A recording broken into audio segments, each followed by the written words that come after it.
All right, let's break the silence a little bit. Let's see who's here. Okay, if you're a student and you want to say hello, you don't have to. You can just raise your hand or just chime in and just say, Hello, my name is, and I'm from, etc." Anybody?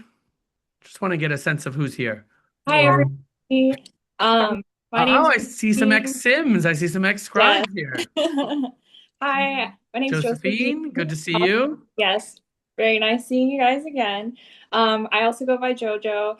I'm currently a third year medical student at Kansas City University, and I'm originally from Hawaii. How you Lovely doing? place. Oh, yeah. Sorry, My go name's ahead. Sean. I'm a third year medical student at Drexel. I'm originally from Queens. I'm originally from Woodside. So I'm really looking forward to hearing about this program and hearing about this clerkship. Of course, welcome, Hi. Sean. Hi guys, I'm Ani. I'm a third year med student from NYIT-COM. I've lived in Queens my whole life, still live in Queens. That's great. Many of us are lifelong Queens people. So welcome. Hi, I'm Nick. I'm also a third year medical student from NYIT-COM, and I'm originally from Westchester. Okay. Good. Good afternoon. Good evening, I should say. What should I say? Good night? No, it's good evening. And welcome. NYCOM. Let's talk about NYCOM for a second because the last two people were from NYCOM. We are very NYCOM friendly here. Okay. Our chair, Dr. Sharma, is from NYCOM.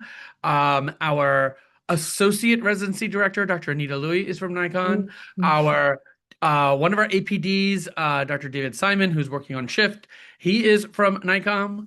Dr. Sheth is from NYCOM. Dr. Combs is from NYCOM. Dr. Smith, our clerkship director, is from NYCOM. So we definitely have a long relationship with NYCOM. Glad to Um, hear all that. Because I'm Andrew. I'm also from Nikon. Nice to meet you. Grew up on Long Island. Excellent. Welcome, Andrew. Okay, so let's do this. Okay, it's 7:02. I don't want to, I want to, make sure that we stay on time. So let's just dive right into this. Okay, I'm going to share my screen here. Dr. Louie is going to continue to let people in from the waiting room. Can everybody see my screen?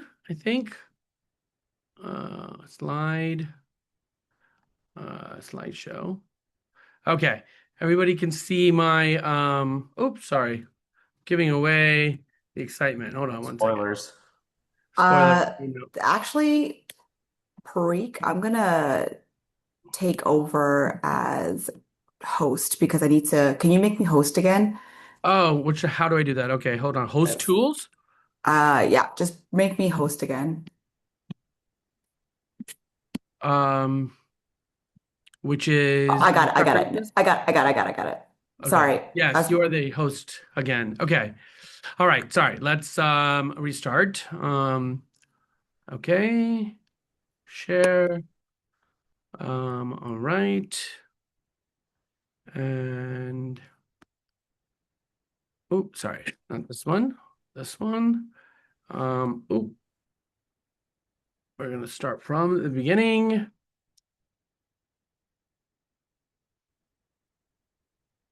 All right.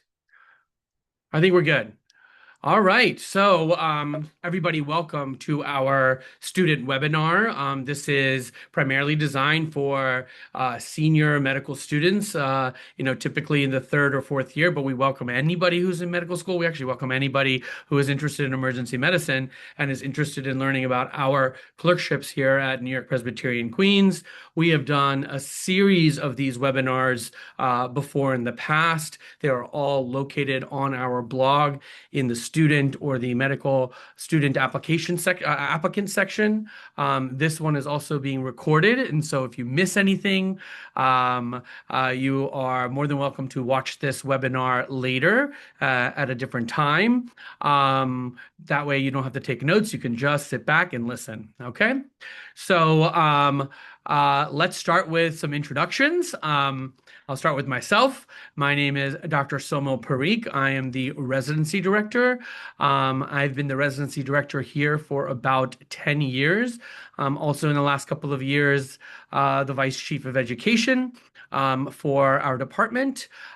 This is a wonderful photo of me, I think, from 10 years ago. I know this because my daughter is just born, and that was definitely in 2017. So this was right when I became a program director. Also had my first child, and that is me, the residency director. Then there is Dr. Louie. I'm going to let her introduce herself. Hi, I'm Anita Louie. I am from Queens. I was a medical student rotator at NYPQ.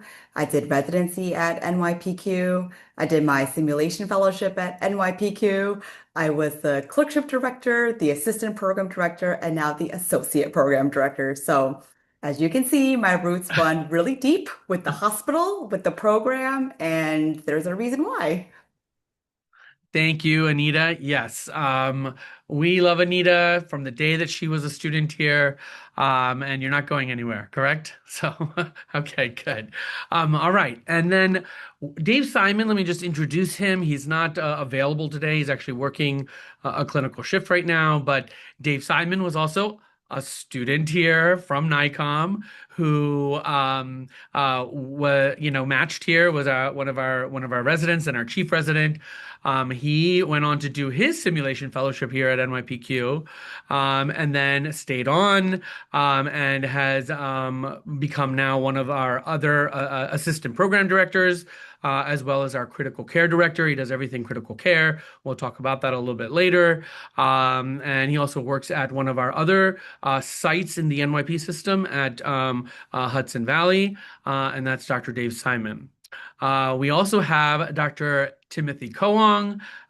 Is Dr. Koang here? Yeah, I'm here.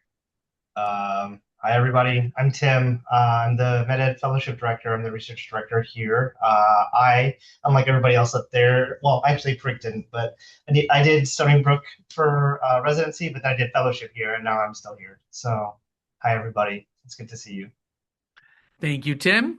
All right, then we have Dr. Brian Smith. Hi, everyone. I'm Brian Smith, and I'm the clerkship director here. It's basically the same story as Dr. Louie and Dr. Simon. So came here as a student, fell in love with it, stayed for residency, was a chief here, did a 2-year med ed fellowship, and now, I've stuck around as clerkship director. So excited to meet you all and, share a little bit more about the clerkship later. Excellent. Thank you, Brian. And the last person, our team is huge, okay? But the last person of our academic team is our current med ed fellow, and that is the one and only Tom Sanchez. Hi, I'm here too. I also grew up in Queens, did my residency here at NYPQ, and now I'm here as the MedEd Fellow. So great to see you all. I'm happy you're all here. Okay, excellent. So that's a little bit about us, okay? So now let's talk about our program a little bit. We are, for the time being, a 3-year program, right? As you all are probably definitely aware, ACGME is having conversations regarding our emergency medicine program requirements. There is talk of converting all 3-year programs to a 4-year program. I will tell you the latest news, which we'll find out more when we go to the Court Assembly next month, that we are potentially going to a 4-year model. However, that has been postponed for the time being. So I can wholeheartedly probably 95% say with confidence that we will be recruiting for a 3-year class next year. So the NRMP match of 2027 will be for the class of 2030, which originally there was talk that it would be a 4-year, and it would be for the class of 2031. But I think that is definitely going to be postponed. And if I had to really bet on it, I would probably say that these changes will likely not be even in effect until the year 2030. So I think we have some time to work out all the kinks if it does in fact change to a 4-year model. We are a level 1 trauma center that sees all kinds of trauma. Okay. Yes, we see more blunt trauma than we do penetrating trauma, but we do get our fair share of penetrating trauma, especially in the summer months. However, we also we send our residents to Brookdale, and historically, our residency has always sent residents away for a penetrating trauma month. Initially, when the program started, it was to Las Vegas, and then it was Miami, and then it was UPenn in Philadelphia, and ultimately right now it's at Brookdale, where we send our PGY3s currently. But we are a level one trauma center. We are, certified as a level one trauma center by the ACS. We have a trauma department, a surgical residency, and so you will see your fair share of trauma. We are a primary cardiac and stroke center, which means we don't give lytics here. We have a 24/7 cath lab. We're a STEMI receiving center. We are also a comprehensive stroke center, meaning we do all of our stroke care here, including large vessel occlusion, thrombectomies, intraarterial TPA. Only thing that we don't do is coiling of aneurysmal, cerebral aneurysms that we do ship over to our mothership in the city, which is Cornell. Otherwise, we are a primary cardiac and stroke center. We are an affiliate of Weill Cornell Medical Center, which means all of the faculty that are on staff in the emergency department are all clinical instructors and or professors at Weill Cornell. That's our academic appointment. We get Cornell medical students. We all on the academic team and core faculty also mentor third year, second, third, and fourth year students who are doing their EM clerkship. So we have a strong affiliation with Weill Cornell. We are also part of the New York Presbyterian hospital system. So just a little bit of history. We weren't always. We were, I know that there are some people who were born and raised in Queens here. We are on the street, the old Booth Memorial Hospital, okay, which is kind of the intersection of the two streets where our hospital is located, Booth Memorial Hospital, as well as Main Street. So our elderly patients that will come in, they will frequently say, "I am at Booth Memorial Hospital." That changed to New York Hospital of Queens back in, I want to say, 1992, and we were a standalone hospital for quite a number of years until about the year 2015 when we joined the New York Presbyterian System, which is a large multi-center, multi-hospital system that serves the New York City area as well as its surrounding suburbs. So we have the main hospitals that you all may know of very well are Columbia, Cornell, Lower Manhattan, Brooklyn Methodist, of course us, Queens, Hudson Valley, Allen Hospital. There are Westchester. There are a number of New York Presbyterian hospitals. Okay, and we are part of that more global system. We are a large tertiary teaching hospital. We have 3 different residencies here, primary ACGME accredited residencies. The largest one being internal medicine, that is about 60 residents. Then there is emergency medicine at 30 residents. And then there's surgery, which is a 5-year program, which is also at about 30 residents. So those are our primary 3 residencies. But additionally, we have residents from multiple other institutions come and rotate, through our hospital. That includes OB from Cornell. That includes ortho from the Hospital for Special Services in Manhattan. And then we have a number of ACGME accredited fellowships. You name it, we probably have it. Cardiology, renal, GI, ID, et cetera, et cetera. Okay, so we are a large tertiary teaching hospital. We have full Ancillary services. I know that's a very common question. Do I have to put in my own IVs and draw my own blood work? The answer is no. We have amazing nurses. By the way, we have nurses that did not go on strike because we take care of them very, very well. And so we are not part of the nursing strike that recently happened in the NYP system. And our nurses are great. Okay. Yes, they will come to you when they can't get an IV in a difficult access patient, and you will do your fair share of ultrasound guided IV accesses, but that is now part and parcel of emergency medicine, and you'll get very skilled at that. But we have otherwise great ancillary services, transporters to take your patients to CAT scan and X-ray, et cetera, et cetera. So people talk about the encatchment area. Well, the encatchment area geographically may not be huge, but it's also New York City, where everything is very, very dense. So, in terms of a density, we have a huge encatchment area. We also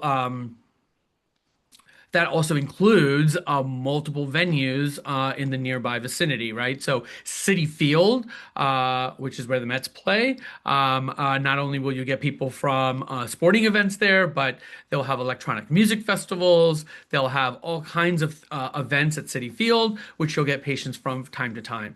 Also, where the U.S. Open is played at the National Tennis Center right down the road. We also are very close to LaGuardia and JFK airports. So you will be surprised, but we will have patients. We serve a very international global community, and these patients will literally go visit their family abroad, and they will they'll come back, they'll come off the plane, and they'll come straight to our shop. So we see a lot. We see a very densely populated area is our encatchment area with multiple venues. So what kind of program are we? So, you'll see this as you go on your interviews next year, and that there are different fields and different practices out there in terms of the types of practice that you can have in emergency medicine. On one end of the spectrum, you might get that very under-resourced, like that inner city urban care that people call county programs, such as like Kings County, that we have, here in Brooklyn in New York. But additionally, we have on the other end of the spectrum, out in the community, you'll have very well-resourced, community EDs where all the patients are very well connected. They have their own private doctors. You can call that suburban care or community care, and that gives you that community feel. Of course, there are even more well-resourced ivory tower type of institutions, where you get that academic feel. Those tend to be a little bit more of four-year programs, where you'll get a lot more of that quaternary care, such as transplant care, et cetera, et cetera. And that's that academic feel. And people say here at Queens, one of the reasons it's great is because it is a combination of everything. You will have that community feel because people are tied to their PMDs. You will call PMDs and engage with PMDs in the care of your medical patients. However, you will get undomiciled patients that have no access to healthcare. You'll take care of that patient population, but you'll also take care of corporation CEOs. It can be anywhere in between. We're not a four-year program. However, we do have we are a community hospital with strong academic affiliations to Cornell. And so you'll still get a lot of great teaching, great education here at New York Presbyterian Queens. So we like to consider ourselves a hybrid of all the things that you might be looking for. Our patients. I think Dr. Sharma is going to talk about this a little bit later, but our patients are amazing. They are some of the most diverse patients you'll ever see in your life. Okay. There's something called the Diversity Index, and Queens County, okay, has the highest diversity index in the contiguous United States. The only two counties that beat us are two counties in Oahu. Okay. So, Queens is the entire sorry, the entire world that is, pretty much like scrunched into one county. We see patients from all over the globe. Okay, we speak over 130 different languages, and it doesn't get more diverse than Queens. Okay, we have some of the nicest patients that you can possibly imagine. They're just there for good healthcare, and we provide them with great healthcare. They say please, they say thank you, and it's just a very great patient population to take care of. We see over 100,000 patients per year, very, very busy ED with a high level of medical acuity. You will take care of very sick patients here, medically complex patients that are highly acute. And with that, I now give you Dr. Anita Louie, who will talk to you about the way we learn here at New York Presbyterian Queens. Dr. Sharma, do you want to speak about the patient population first? Oh, yes, I'm While sorry. he's here, yeah. I didn't look at the agenda. Yes, Dr. Sharma is next. I apologize. Don't worry, I'll be here the whole time. But Saumil summed it up well. So I'm Manish Sharma. I'm the Chief of Emergency Medicine here.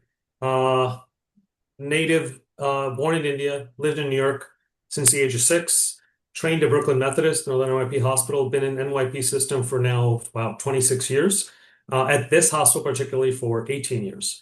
The reason I choose to work at this hospital, even though I live in Brooklyn, is because of everything Saumil pointed out. Not only the diversity, but we'll just say the kindness of our patients. You've rotated in different places, or you will rotate in different places, and you realize that every hospital has a different culture, and that culture is by the staff, not just the physicians and the patients. And the majority of the staff live right around the hospital. Physicians are the ones who, 40, 50 miles for the perfect job. And the culture of our hospital is of kindness and acceptance. The patient, so I'll just give you a number, which is about accurate. About 3 out of every 10 patients you see in New York City will be challenging. And you know what challenging means. It doesn't always have to be belligerent. It can just be contrary. It can be whatever you want it to be. I would tell you it's probably 1 out of 10 patients are a hospital. The majority of the patients who are unbelievably underserved. So we have probably the highest, we'll just say Medicaid, Medicare population in all of NYP and probably comparable to any city hospital. Yet we have the resources and backing of NYP, so we have more resources in the city hospitals, yet our patients are extremely underserved. Come to our hospital, and I say 51%, it bounces between 49 and 51%, do not speak English as a primary language. And they're kind. So if you like kind people and you are happy, not just okay, with using translation services, and when I mean translation services, I don't mean Spanish and that's it. I mean every language you can think of, where your biggest challenge will not be to find the translation device, it'll be to figure out which language this patient speaks. If you're welcoming of that and you understand that everything will take a little bit longer, but this patient will be extremely kind because no one understands them, and until you will see their eyes light up when you're ready to help them and communicating in the language that they want.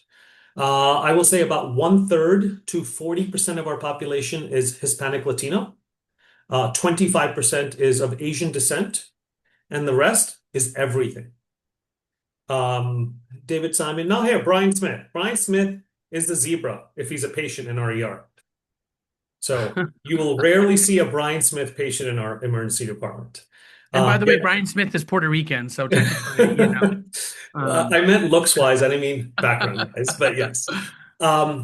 So we have translation and interpretation devices everywhere. We get certified in interpretation through a vendor so that we can speak the language in a compliant manner with our patients. Our nurses speak tons of languages. And at the end of it, if you rotate in hospitals, our nurses will be more likely to be the advocate of the patient than to telling you to discharge or not, how do I say this, not do everything you can for the patient. The one thing that I require of every single person who comes to work here is, I think you have a slide coming up, be nice, right? Be nice. Because the smartness, Saumil weeds out your applications and makes you smarter through Anita.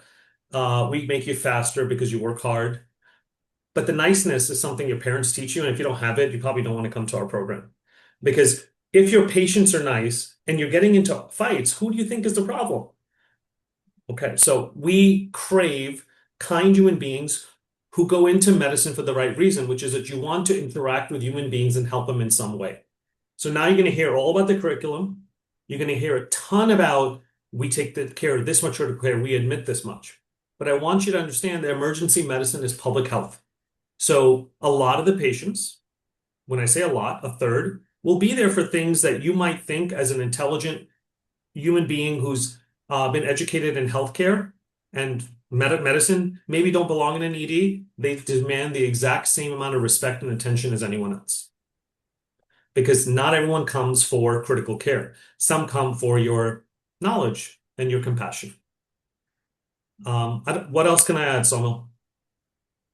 No, that is very comprehensive. I just once again I want to emphasize something that I get very frequently that, many program directors, many chairs on your interview trail, they're going to say, we take care of the most diverse patient population, et cetera, et cetera. And we are not saying that that is hyperbole or they're lying or et cetera.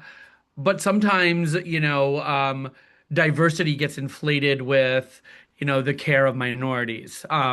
But here at Queens, I assure you 1000% that we have the most diverse patient population you will ever see in the contiguous United States. Okay. And I trained at a place in Brooklyn where I thought that had to be the most interesting place in the world with just this interesting mix of ethnicities and patients from all over the world. And then I came to Queens and it was many steps higher.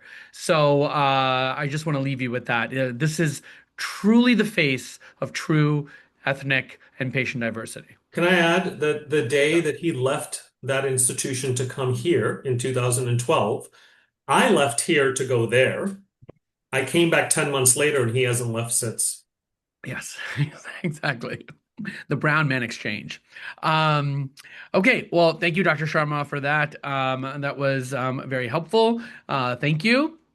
And now let's see. We will go to Dr. Anita Louie, who will talk about the way we learn. Yes, hi. So I just wanted to bring up our Wednesday conference didactics.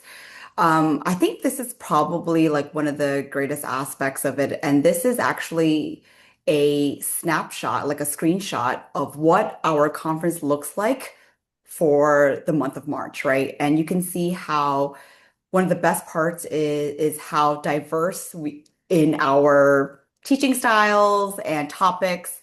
Like for example, on March 4th, we have Smart Olympics. The Meta team actually just had a meeting today about going over an Olympic style house cup challenge where we have friendly competition between the residents and we go through different stations.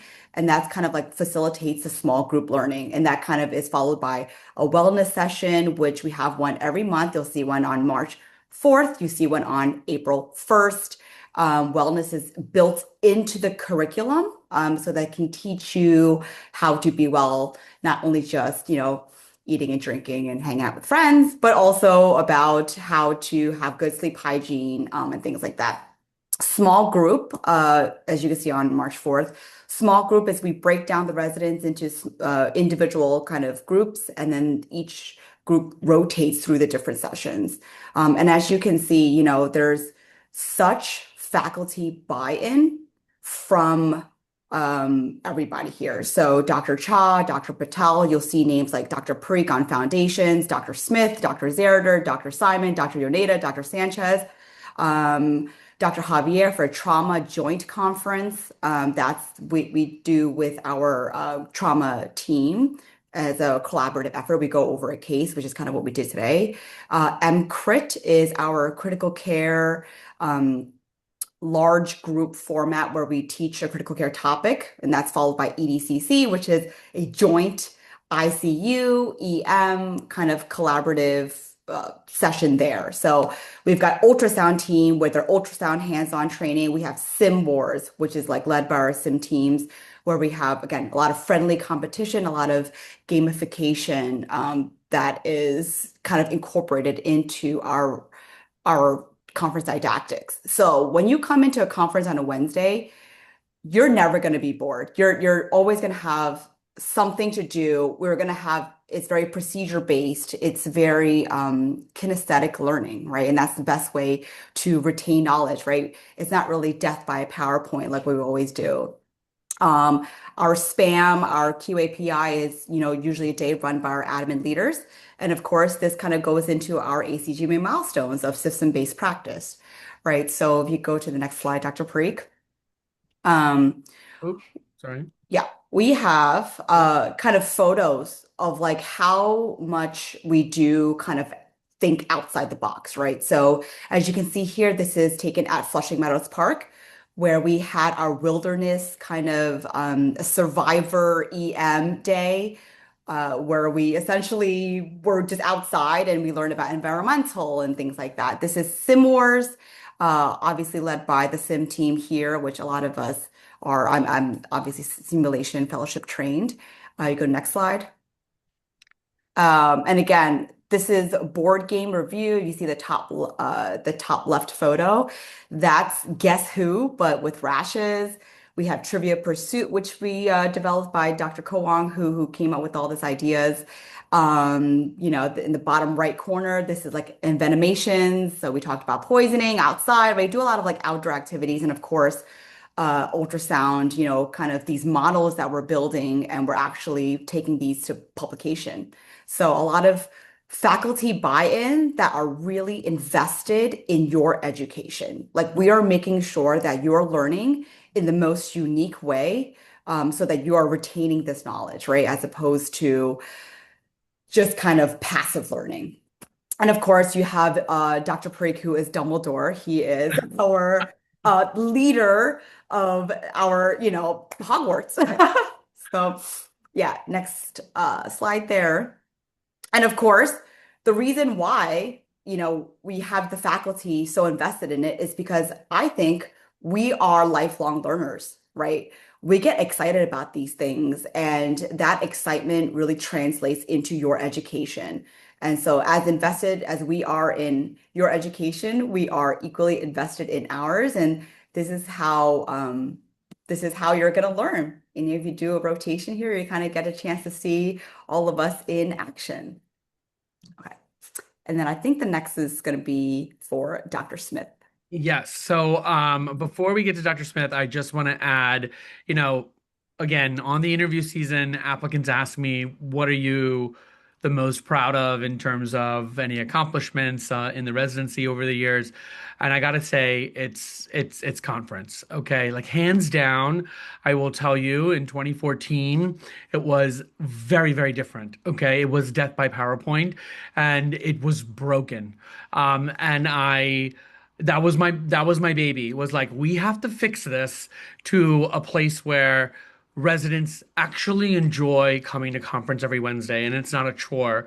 And it's just so highly interactive that it can't get more interactive. Even today, right? The week before the in-service exam, yeah, sure, we could all get up there and just lecture at you with PowerPoints. And that does happen from time to time, okay? But instead, what did we do? We played a series of 4 different board games. We played Guess Who? We played Trivial Pursuit, which was Critical Care Pursuit. We played Pictionary and Taboo, the Guess Who she talked about. We are a highly interactive kinesthetic place. So you will enjoy learning here, and Wednesdays will never be a chore. Okay. Okay. So now, Dr. Smith, can you please talk to all the students about student clerkships? Yes, and another plug for our clerkship. If you do come here for clerkship, you'll get to play some of our games. So again, we do that during one of our Thursday didactics. So welcome to the clerkship portion of this webinar here. And first, I just wanted to share a picture. This is actually me when I was a med student at NYP Queens, right before I was going to do my first manual disimpaction. And I wanted to show this picture for 2 reasons. One, to show you that the clerkship is like truly like an immersive and hands-on experience. You'll be a valued member of the team from day one. You'll be figuratively and maybe literally getting your hands dirty. And second is that like a common theme of today you probably notice is that people that come here really want to stay here. I know some of our former scribes actually popped onto the on this webinar also. Like a lot of our core faculty were all here, so it really is a special place. And again, a lot of people who rotate here end up becoming residents here too. If we can go to the next slide. So we have three rotations at NYPQ. One is EMER 8304. That's Advanced Emergency Medicine. And they're all 4-week rotations. EMER 8002 is our ultrasound rotation, and then EMER 8006 is our simulation and critical care rotation, where you'll be mostly working in our trauma bay in the red area, and then working very closely with our sim department to develop cases. So for the core clerkship, the schedule will look kind of like this. So you have 12 shifts. It's a mix of 8 hours, 10 hours, and 12 hours. You'll get some critical care exposure, some ED South exposure, and a lot of exposure in our main ER. What's really nice is it's only one student per clinical team. So, you have a lot of opportunities to learn, and you really are a member of the team starting day one. On Wednesdays, no one will be working clinically because all of our residents that are at conference that day also do not work clinically that day. So you'll be expected to come to our conference where we, as you heard before, will have a lot of like interactive and fun didactics. And then Thursdays, we have dedicated student didactics. Those are led by different academic teams. So our first week is typically an ultrasound workshop, and then we do a sim workshop week 2. And then week 3, we'll do like a med ed workshop where it's just first like an open Q&A about like the application process, about interviews, about life. And then we play some of our med ed games. And then depending on when you rotate, if you come early, we'll do your interview as an exit interview that 4th week. We go to the next slide. And I know I've gotten some emails about some questions about VSLO. I know it could be kind of confusing, so I just wanted to answer those now for this group here. If we can go to the next slide. So our rotation is not listed on the VSLO catalog yet. It will start being listed on February 23rd. So I know I've gotten some emails about that. We will be listed finally on February 23rd. And then on March 2nd, VSLO will officially be open for applications. We do accept applications on a rolling basis. So the sooner you get an application in, the sooner we can get you scheduled for a rotation. And then any issues with VSLO specifically, I'm not in charge of that. So just email electives at med.cornell.edu if there's any like interface issues with VSLO. All right, next Yes. one. Hmm? Can I just, because I know this becomes a very common question, and I know we have some international students here. Everything is done through Cornell, and so Cornell, and we are at the mercy of Cornell essentially. So international students are able to rotate, but there are specific months that they are allowed to do so, and they tend to be more mid-March through mid-April, as opposed to June through November. So I know that's a very common question, so I just wanted to kind of answer that up front. So here are our rotation dates. This is for the core clerkship, so we're accepting students starting June 1st. The ultrasound dates and the critical care sim dates are a little bit different. Those are also on our webinar poster. So any questions about those, you can just refer to that webinar flyer that we had sent out. And I also just wanted to give some tips on how to succeed on your sub-Is. So if we can go to the next slide here. Really, it's not too hard. I think just be nice, first of all, right? We want people here who are nice and easy to work with, like more so than anything, and that are open and receptive to feedback and teachable. Try to introduce yourself to everyone, that you work with.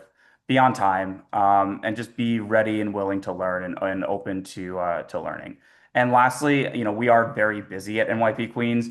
And I'm sure there are a lot of other busy ERs also, but one thing that's very helpful for us is when students can follow up on patients. So if you can tell me that, this patient's feeling better and they're ready to try eating, or they're not nauseous anymore, or that these labs are coming back, and you think that they might be ready to go home, or be admitted, those are all very helpful things that really like help students stand out. Yes, and just to Second that, Dr. Sharma talked about this also. People ask me all the time, what kind of residence are you looking for? Honestly, at the end of the day, it really boils down to something very simple. Like, don't, if I can use this word, don't be a douchebag, okay?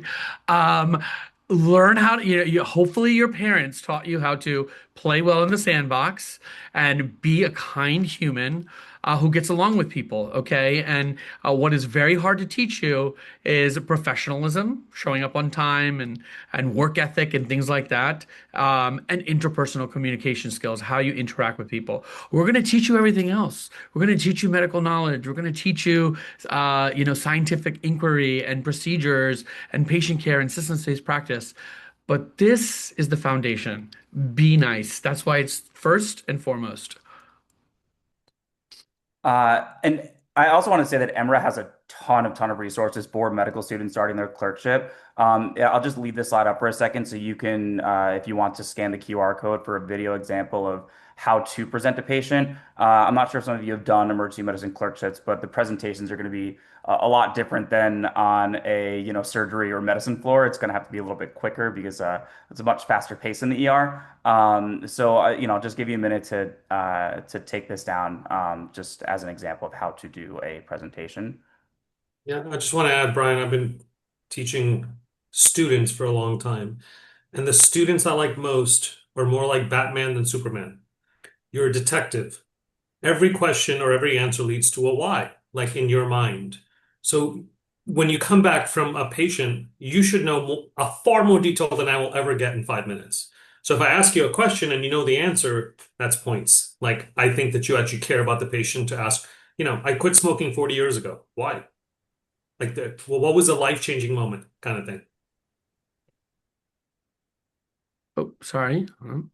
There you go. And again, just some more EMRA resources. I highly recommend, going on their site and just checking out what they have. And I'm also, I guess, an unofficial title is, I'm in charge of our residency blog. I try to make it our like one-stop shop for all residency needs. There's a lot of things here, like a lot of great resources. If you go to, you can see like on that top tab there, there's the medical student resources. There's a lot of our old webinars, some more information on the sub-Is. And then also, if you want to check out our salary and benefits, I will say that the salary is very, very nice, and it keeps going up every year.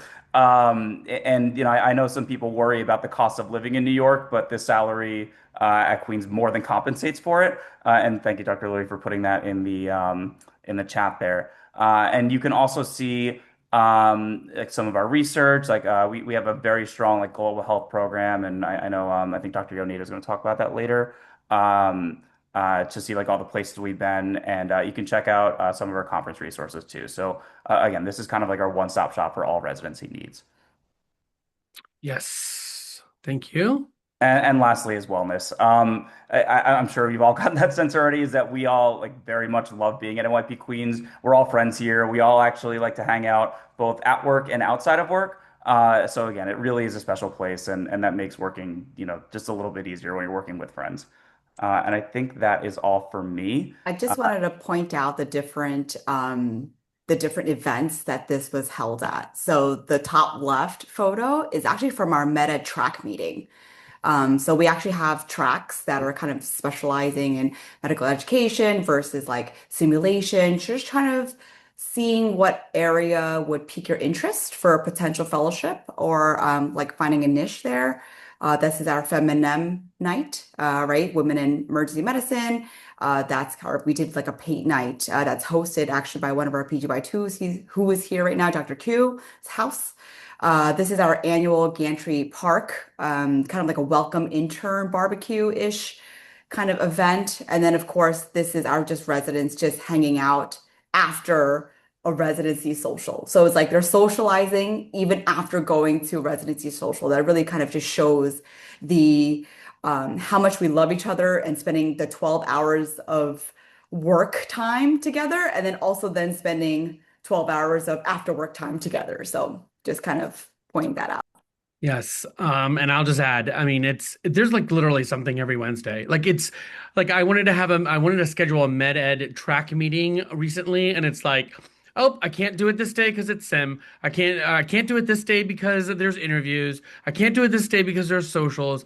Wednesday wellness is everything. Okay. The moment that I even considered um getting rid of Wednesday wellness so that we could do some other things and maybe putting people on shift 3 to 11, I almost got hung. So, Wednesday wellness is here to stay. It is an amazing day for great education and learning in the morning, followed by a chance for you to just be with your family. Whether it's your home family or your work family, Wednesday wellness is everything. And I think these pictures really exemplify that.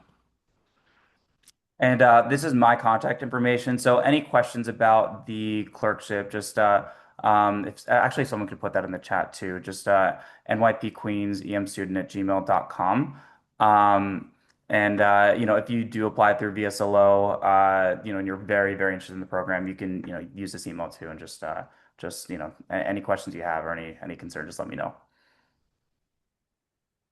Well, we'll save this towards the end. How's that? Okay.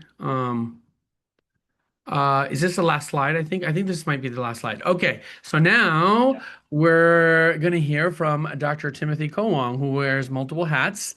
Take it away, Tim. You can go back to the wellness slide so people feel happy when they hear about research because Okay, good. Yes, that's important. okay to say. So I'm the research director here. I'm just gonna go over just a couple of things that we do. I wanted to recognize in the beginning that the vast majority of applicants to emergency medicine have like stereotypically have ADHD, and we understand that like you're not a huge fan of really hard research, right? Like data mining, bench level, et cetera, et cetera. We don't really have a lot of that here, and I recognize that that's not the usual applicants to Queens. So we wanted to tailor like any type of academic output for you, and we want you to be happy doing anything that is not just working shifts. So we really just want to get you involved. So we have a huge, like a very robust RSA point system we call here. It rewards you for any type of scholarly activity. That includes any type of academic output that you do, including blog posts, posters for educational activities or presentations at national conferences or regional conferences or international conferences, credit for your community outreach things, participation at event medicine like the New York Marathon, right, or things like that, the New York City Marathon, or going to the Mets games, as well as more traditional research such as like submitting IRBs, getting like a grant application if that were ever to come out of our department, things like that. We give you all these points, and once you get 100 points at a residency, you're fit to graduate, having done all of your academic stuff, which is a pretty low bar, honestly. Everybody gets that 100 points without any type of difficulty, honestly. In terms of away conferences, we have like a pretty large presence, and we have a lot of presentations and posters at IMSH, CORD, SAEM, New York ACEP, and ACEP every single year. We average at least like 4 to 5 posters at every single one of them or more. So, I mean, like I feel like one of our big years, we've had like 10 at one of the conferences, something like that. Each year here, we send a whole class to one of the big conferences for shared kind of like bonding time and to get to experience kind of what the conference circuit is like. All of the PGY1s go to New York ACEP together at the end of their intern orientation month, and then all of the PGY2s get to go to SAEM together, and all of the PGY3s get to go to ACEP together. You're given all of the the shift time off, and it is paid for you to go. So we want you to enjoy your time at the conferences. In terms of conferences that you're not just sent to but are presenting at, the GME here is very generous in terms of their reimbursement for that. So if there's any oral components to a presentation that you're giving at a conference, the hospital GME department will reimburse you for around $1,000, sometimes a little bit more. It can be any type of conference. We have had like big ones as well as all the big ones that I mentioned before, but also some pediatric conferences, the toxicology conferences. One of our PGY2s goes to a lot. They do things. There's EMS conferences. One of our other PGY2s, Dr. Seamus, has been there in Japan.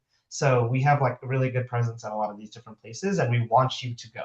We'll get you the shifts off that you need to go, and we want you to get yourself out there and present yourself as much as possible. So research doesn't have to be as daunting or as scary as it seems to be from the medical student perspective.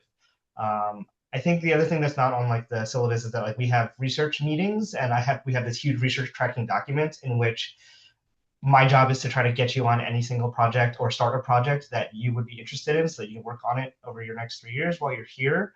I try to be as involved as possible and check in very, very frequently, and not to an annoying degree, but almost to an annoying degree to try to make sure that you are producing whatever you want to. Yes, and Dr. Parikh is cycling through all of the tabs on our research tracker, which is great. It's just to Um, show you that there's yeah. a lot going on, and like you, scholarly activity is what you make of it, right? And so if you're that person who hates the scientific process for whatever reason, that's okay.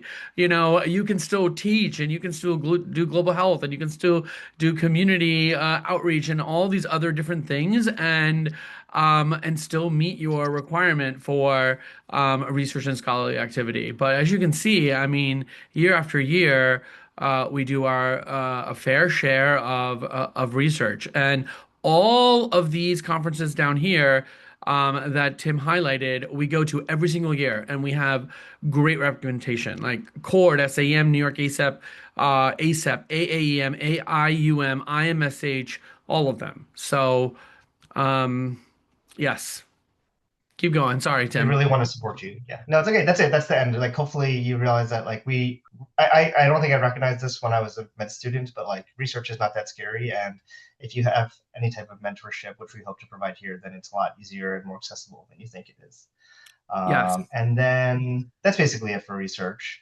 In terms of, I guess I can do critical care next instead of Dave, right? Because he's not here. Yes. Definitely do Okay. critical care. I will add that. I mean, I can't remember the last time a resident has submitted for an away conference because they had some type of scholarly activity accepted and it's been denied or rejected. And like I said, there's like usually at least minimum $1,000, anywhere from $1,000 to $1,200 for you to go and present your scholarly activity. So the money is there, the opportunities are there, and they're plentiful.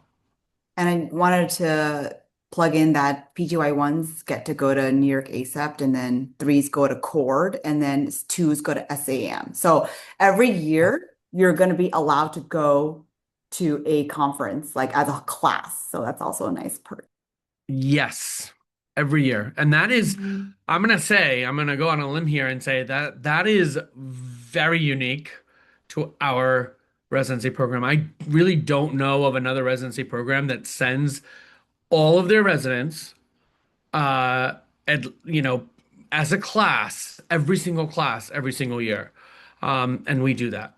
New York ASAP for interns, SAEM for second years, ASAP, right? Because you got to find a job and a fellowship third year. And any other time that you have a scholarly activity accepted, also you get a stipend to go and present. Okay, Oh yeah. so Then we right, always critical at care. the conference. Oh no, no, at the conferences we also have like a big group dinner, always sponsored by our very nice leadership here. So you get to hang out and have a big family dinner, and it's really, really good time. I will just plug for that too as a good reason to go to a conference, honestly. Okay. In terms of critical care, I'm just gonna kind of read off what Dave was talking about. So we had like he wanted to talk a little bit about our shift structure. You have your normal main shifts, and at nighttime you'll definitely have your volume of critical care, and then during the daytime hours we have a red team specifically where you cover the trauma bays as well as our mini ICU called the CEU. Here you'll manage like all the really critical care patients, STEMI, stroke activations, cardiac arrest, respiratory distress, anybody that needs to be kind of stabilized or looks kind of sick or needs a lot of resources, you'll take care of them right away. But these shifts are nice because you're not managing the volume of the main ER, and you're able to just focus on all of the really time intensive and work intensive things that need to be done for this sick person, which I really, really like having. Like some of these days I'll be sitting there with like two patients on my board while the main is blowing up, and I'm still not expected to go take over all the volume from the main because, we want to make sure that our we're ready for when the really, really sick person comes in. Um, you start these red shifts, they're called, as a second year, but during your entry year, we try to give you one every couple months as an extra person there. They're called shadow shifts, where you're able to kind of learn how we do resuscitation. You kind of learn how the system works when the patient is really, really ill and trying to get things on board for that patient. We really want you to embrace the education while you're there and ask a lot of questions while you're in like this kind of safe and learning environment rather than being the one taking care of all of the really sick patients. And then on top of like the clinical experience that you're going to get, we know that you guys really love critical care, and like those are some of the hardest patients to learn on. So because we have a really strong sim background here, we designed something really truly special, I think. We have a critical care curriculum for interns that's held during their ultrasound block. It's one-on-one simulation and lectures going over the fundamentals of resuscitation, basically. It's designed to be like very clinically oriented. You get to practice what you learn in the lecture with hands-on simulation, and you get to carry it out in the bedside, like on your next shifts whenever you're there. It's like really, really amazing, like, hours of time with Dave Simon, who's like one of the smartest human beings I've ever met in my life. So like, definitely it's a really, really very, very unique kind of thing that we have here. And then, we got such positive feedback on this rotation that we actually have a PGY2 version of it now when you're also on ultrasound again and you spend a lot of time with either, well, now Brian or Tom. And you go over like more advanced but kind of weird resuscitation. So that goes over like very sick GI bleeding, pediatric codes and pediatric critical care and a few other type of topics. And like, we really want you to emerge from this residency as like one of the best critical care doctors, even if you don't do a critical care fellowship. And that's kind of it, honestly. I think like the critical care stuff is we're really, really good at it here. We cover it from all of our bases. We have really, really robust curriculum surrounding it. And I think every PGY 2 and 3 here is really, really comfortable with critical care, honestly. No problems with lines, no problems with leaving the room, any of that type of stuff. Thank you.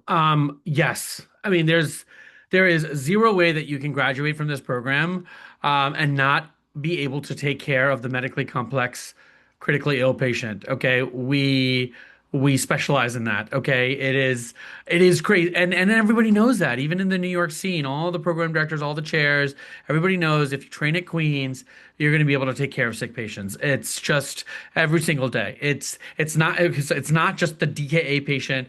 It's the DKA patient who also is septic, in septic shock, who's also, got all these other in congestive heart failure, and then just got hit by a truck. Okay, so it's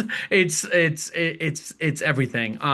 And we really specialize in teaching you how to take care of the sickest of the sick. So thank you for that, Timothy. Um, Donald, and just to add to that, yeah. there are many places in other emergency departments. If you interview and work, you should find, can you do everything in the ED that you can in an ICU? The answer will be no in many places. It's not just us, but our nurses are amazing. And if we're doing something where a patient needs critical monitoring for an EVD, meaning a monitor in the brain, or an A line, there are many ERs where like, well, they have to go upstairs to do that. We don't. Our mortality in the hospital is so good because our first 3 hours in the ED usually fix patients. Yes. Okay, thank you, Dr. Sharma. All right, we're going to move on to another very important topic and another very important part of our experience here at New York Presbyterian Queens, and that is pediatrics. And we are going to hear from Dr. Carrie Ann Brady. Hey, can everyone hear me? Yes. Great. Okay. So my name's Carrie Brady. I'm the Associate Director of the PEDD and Director of Pediatric Education here at NYP Queens. Just to give you a little background of myself, I'm from Orlando, Florida, but came to New York for college, and I've lived here ever since. I did my PEDS training at the Children's Hospital at Montefiore, and then I did my PEM fellowship there as well. I came here in 2010 and have never left. So clearly there's something about it I like, and it's not just that I live in Astoria and it's a nice commute. So just a little bit about what we do in the pediatric ED, specifically for our EM residents. It is a dedicated pediatric ED department, and we see more than 20,000 pediatric visits a year. We have 6 full-time PEM attendings, one of whom is actually EM, PEM, and ultrasound trained, who does a lot of night shifts, and she's always has a lot of knowledge to bestow upon people during her shifts. We also have 2 per diem PEM attendings and specific pediatric trained APPs who see patients along with our residents. We make sure that it's a longitudinal pediatric experience, and that means that you're not just doing a block of peds shifts in August and then, disappear for months on end and don't get to see any pediatric patients. Every month that you're doing an EM block, you will do peds shifts.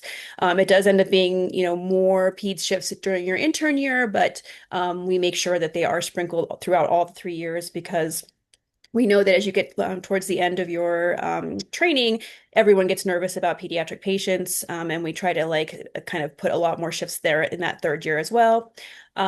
We have a pediatric floor and a pediatric step-down unit at our hospital. The residents that staff that unit are from Cornell, and they do not rotate in the pediatric ER with us, but there are 24/7 pediatric hospitalists for patients that need a higher level of care or if they need a subspecialty that we do not have access to. We're closely affiliated with Cornell and can easily transfer patients to their pediatric ICU or pediatric floors as it may be. We do have, though, a lot of pediatric subspecialists available. We have orthopedics, and that's the residents from HSS, pediatric surgery, pediatric GI, cardiology, neurology, urology, infectious disease, and renal. And if patients do need a specialty that we don't have available to us, we can communicate oftentimes with the attendings in the subspecialties over at Cornell. In terms of pediatric critical care experience, we have both a 2-week NICU rotation, which is at NYPQ, and then we have a new PICU rotation, which is at Children's Hospital at Montefiore. That just started this winter and so far seems to be going really well. Our 3rd year residents have been rotating through there and really enjoying it and seeing a lot of good stuff. In terms of what you'll get for conference experience in pediatrics, there are specific days that will be pediatric small groups, and those will be groups that are led by PEM attendings. There is a pediatric sim case that happens every single month, even if there isn't a specific peds specific conference day. And that's pretty much it. We're, a small group, but a fun group. We do have some adult attendings who do some shifts as well, which I think is nice to give you guys a little bit of a different perspective. And for the most part, when you're working a shift in the PZD, it's just you and the attending. And so it's not like you're fighting with, family medicine and peds and everybody else to try and get good cases. If something interesting comes in, you're the primary person that's going to be taking care of them. And we try to give you the opportunity to do all of the procedures and stuff, or at least first pass on them, in most cases. So. Yes, well, thank you, Dr. Brady. I'll just highlight 2 things, right? She's mentioned the longitudinal experience, super important. You're gonna have peds shift all throughout your 3 years of training. We don't believe in seasonal blocks because let's say you get there in the winter, you're gonna miss out on all the trauma of the summer. You are on a peds EM rotation in the summer, you miss out on all that respiratory illness of the winter. So it is longitudinal, and ultimately at the end of the day, it's 20 to 21%. Everybody will graduate with the same amount of pediatric shifts. There's a huge, meticulous Excel spreadsheet where we make sure everybody is graduating with 20 to 21. It's that narrow of a window. 20 to 20% of their hours over the 3 years of training are in the pediatric ED. And same thing with conference. There is a plethora of pediatric sim days, pediatric morning reports as well. So you will graduate this residency knowing how to take care of sick kids and kids in general. Thank you, Dr. Brady. I appreciate that. And yes, the PICU rotation is going really well. We're very happy about that. And now I'd like to introduce to you Dr. Joanne Su, who is one of our ultrasound faculty and runs the resident rotations in ultrasound. Hey everyone, I'm Joanne. Thanks for the intro. So like Preek said, I'm the director of resident ultrasound education. I joined this faculty 3 years ago after my ultrasound fellowship, and it's been amazing. So I'm going to tell you a little bit about what we all do in terms of ultrasound in this residency. So for the resident rotation, they get 2 months over the course of 3 years to rotate through ultrasound. Two 4-week blocks, one in intern year and one in PGY2 year. And so the purpose of this rotation is to just have dedicated time where you're not on any clinical shifts and you're basically just coming into the ED, mainly during business hours and just focusing on scanning. So this scan shift is going to be led by one ultrasound faculty member plus or minus a fellow. And then you all scan together as a little unit all over the ED, including the pediatric ED and in trauma, as well as our fast track area. The layout of the rotation is 3 scan shifts per week and then a tape review on Friday. So it's going to be Monday, Tuesday, Thursday for scan shifts, about like 5 to 6 hours each time. And then every Friday, everyone again gets together. So it's going to be one ultrasound faculty member, the fellows, and then everyone who's on the rotation will get together in the EM house across the street and just go over all of the ultrasounds from the week before. And we take that time to talk about any interesting scans. We do teaching, lectures, etc. during that time.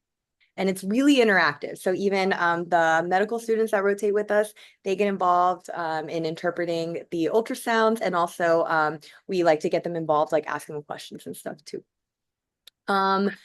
So on the resident rotations, we focus both on number of scans and the quality of scans. So obviously in the beginning of the rotation, especially for the interns and for any rotating med students, we really take the time to make sure that you understand the basics. So no matter how long it takes, we make sure that everything is done correctly the first time around. And then kind of later on in the rotation, we really start to focus on just repetition and numbers. So for all the residents, we try to get at least 500 by graduation, 500 total scans. It's usually not an issue at all for these residents. I'd say their issue is remembering to put their names on these so they get credit for the scans, constantly having to remind them. But the residents here scan so much that hitting this graduation target is rarely an issue. During the resident rotation as well, the residents are going to get a practical kind of exam. So it's going to be like an OSCE, where you actively scan and then get feedback and questioned on your actual scan technique and image acquisition. And then you have a written exam the next day that's like multiple choice. None of this is high pressure. It's all for the residents. And hopefully by doing this each rotation, they learn a little something by the time they graduate. The residents are also going to be in charge of giving a morning report, so one per rotation for them, where they basically pick a really interesting scan either from their rotation or from a backlog of interesting scans, and they present it to whoever's working. I don't know if you guys talked about morning report yet, but to whoever's working in the ED at that time. And then that morning report gets converted into a blog post that you can find online on quacktalk.com. There's a dedicated page just for ultrasound, so you can see all of the case of the weeks from, I think, like a year and a half prior. And then there's also a section basically on how to do the basic ultrasounds that are going to be covered on this rotation, including a couple of more like high level ones like nerve blocks. So something that you can actually just go take a look at now for your own knowledge. So the practical skills that we cover on this rotation, the really common scans and the ones that we have specific graduation targets for are going to be echo, lung, right upper quadrant, like gallbladder, renal bladder, EFAST, PIVs. But, and so again, no issues meeting those graduation requirements typically. We do focus also on some rarer scans. So it's going to be testicle, ultrasound, ocular, pelvic. And we really encourage a lot of learning on those as well, even though they're not as common. And then we also do nerve blocks. So the most common ones that we do are probably the various types of hip blocks for hip fractures. And so something that I found really nice is that the buy-in from ortho is very strong. So they're also like encouraging us to do hip blocks for their patients, which really gives our fellows and our residents a lot of opportunity to do this. And we have great equipment to do the nerve blocks as well, and like a really nice protocol that the nurses are all aware of to help kind of streamline the whole process to do the nerve blocks safely. But other nerve blocks would be for like rib fractures, forearm injuries, etc. So we have ultrasound faculty that are happy to walk you through it. And I've noticed that like even non-ultrasound faculty are totally fine supervising or walking you through one if they feel comfortable with it as well. Another advanced ultrasound that we do is TEE, so that's transesophageal echo. So rather than like TE, which is like the regular one that you do over the chest, on peri-arrest, post-arrest, or intubated patients, we do have one TEE probe that we can use. We have 3 credentialed faculty to do TEEs in the ED, including myself. And so, you know, on scan shifts, we're hunting for these cases to do TEE on. But, you know, obviously if you're there on a scan shift, then you are welcome to participate as well.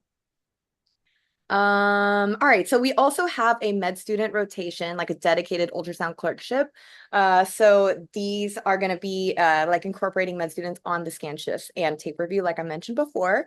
And so we do try and get probe time for the students worked in with the residents. And then also the students will usually give or like make a little presentation on an interesting case as well. So kind of like a mini version of the residency rotation. And then they also have a separate final exam, not the same one that the residents take. And then, as I mentioned before, there's participation in tape review. So the other thing that I really love about this program in terms of ultrasound is that we have this ultrasound WhatsApp group chat that I didn't have at my last job. And it's really interesting because I feel like no matter where the residents have graduated and where they're attending now, the group chat is still active with interesting ultrasound cases from like literally all over the US. And so that's still very active. Anytime there's an ultrasound case, either at Queens or somewhere else, it's shared in the group chat. We can talk about it. And it's just like this ongoing education that I find really, really interesting and cool. So if you have a passion for ultrasound at all, this is a really great place to take advantage of. Overall, I'm really impressed by the ultrasound skills, both by the residents and the faculty here, like even the non-ultrasound faculty. There's so much buy-in from everyone. There's a lot of enthusiasm for it, even from the residents that are not trying to do an ultrasound fellowship. So I think that's really, really great. This is a very strong program for ultrasound skills in general. And I think that every resident graduates with confidence in their basic ultrasound skills and sometimes even in advanced ultrasound. So. Thank you, Joanne. That was amazing. I gotta tell you, look, I'm the old guy in the group. Okay, I mean, I graduated in 2007, and I remember ultrasound was like, oh, here's this manual, here's this thing called ultrasound on your way out the door of graduation, and that is totally not the case anymore. It's like ultrasound is bread and butter emergency medicine, is integrated into everything that we do. And you know, just I don't know, maybe 2 weeks ago, we had a patient who had refractory VFib that got intubated, and the ultrasound team was there, and they were doing TEE, and like just the images that were captured during this cardiac arrest and how much more medical decision making that we could do with all the advanced ultrasound and advanced echocardiography was just stellar. And then we were about to do a stellate ganglion block, but then the patient was not in VFib anymore.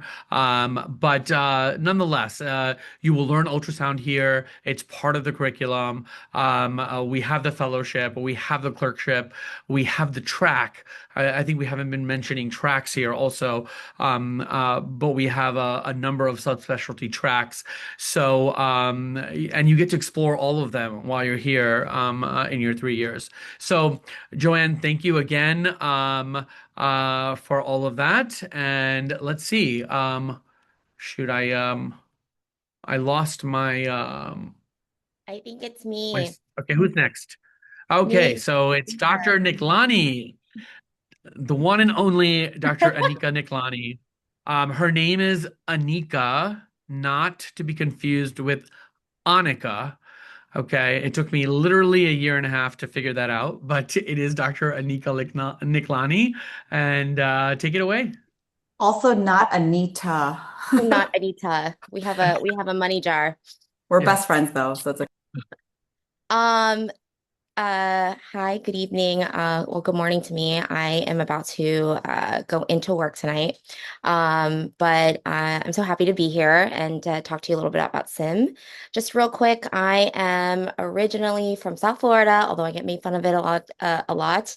I have been here for I think maybe now 13 plus years. I did my residency here. Did my fellowship in simulation. I stayed on as faculty.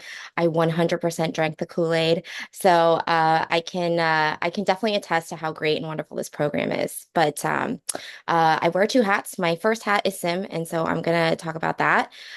Simulation is kind of everywhere in this program. I think a lot of different residencies will do sim maybe once a month, maybe every couple months, but you literally have sim every single week in conference. So first and foremost, part of the no death by PowerPoint mantra that Dr. Preet spoke about. One of the things during the small groups that we always have is sim. So you'll have that at least twice a month of small groups. And every time you have small groups, there will be one sim.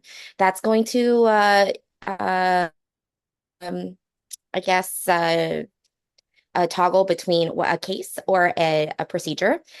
So that'll you'll spend 30 minutes during your small groups doing that. Just also, I should just mention this because we are simulation. This is probably one of the biggest things in our sim program is that we are not meant to be evaluative or punitive. When you walk into the sim room, I know a lot of people have some anxieties about going into the sim room and maybe performing a sim scenario. They think that they are in a fishbowl, they're being evaluated. But that is not the case here. Everyone is capable and intelligent and wanting to learn, and that's what we take in as sim. So in addition to small group, part of right after conference, we do afternoon sim. It's about an hour. We'll take four residents between the three PGY years, and we'll do a case that's always case based, usually not so much procedure based. And we'll do a case and we'll run through. We'll have one sim leader and then after that, we will do a one-to-one. So that's kind of rinse and repeat every single Wednesday. So you'll be getting a lot of sim. In addition to that, simulation is kind of, we have what we call our big sim days that we do throughout the year. So starting with our all NYP education day. I don't want to say that's 100% sim because we have done an ultrasound focus day of all NYP.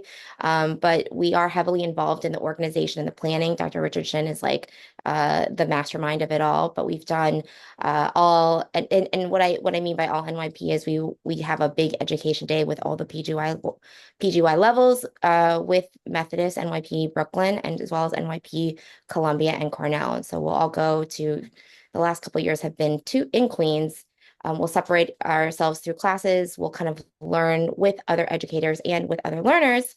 And then it all kind of culminates into one big competition, whether it's a Kahoot that Dr. Smith put on a couple of years ago, or Sim Wars, which has been kind of popular over the last few years. So we'll do that, and that's usually in the very beginning of the year. This coming up year, I guess the theme is going to be recess trauma. So that's going to be really exciting. Other big events that we do during Sim is we do or not our all, but we do a Sim Wars. So Sim Wars is really big for us.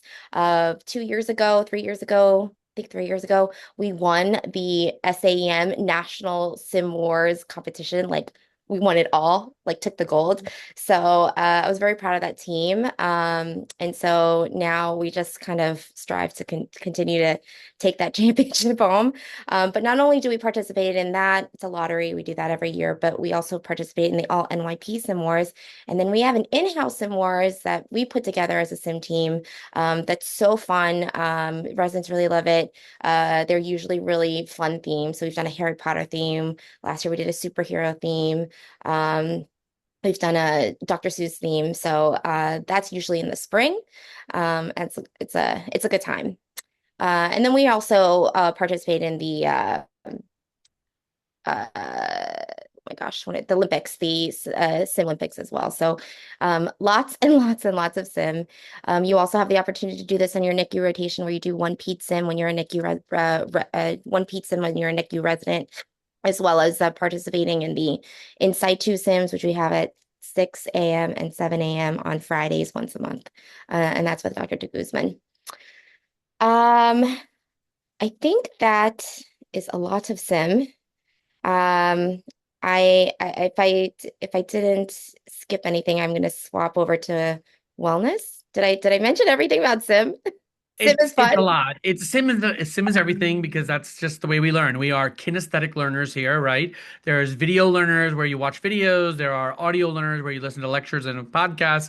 There are reading and writing learners, which there's none of that anymore. I don't think anybody reads and takes notes and stuff like that. And then there's K, the VARK method, which is kinesthetic, which is sim. So sim is there every Wednesday. It is a huge part of how we learn.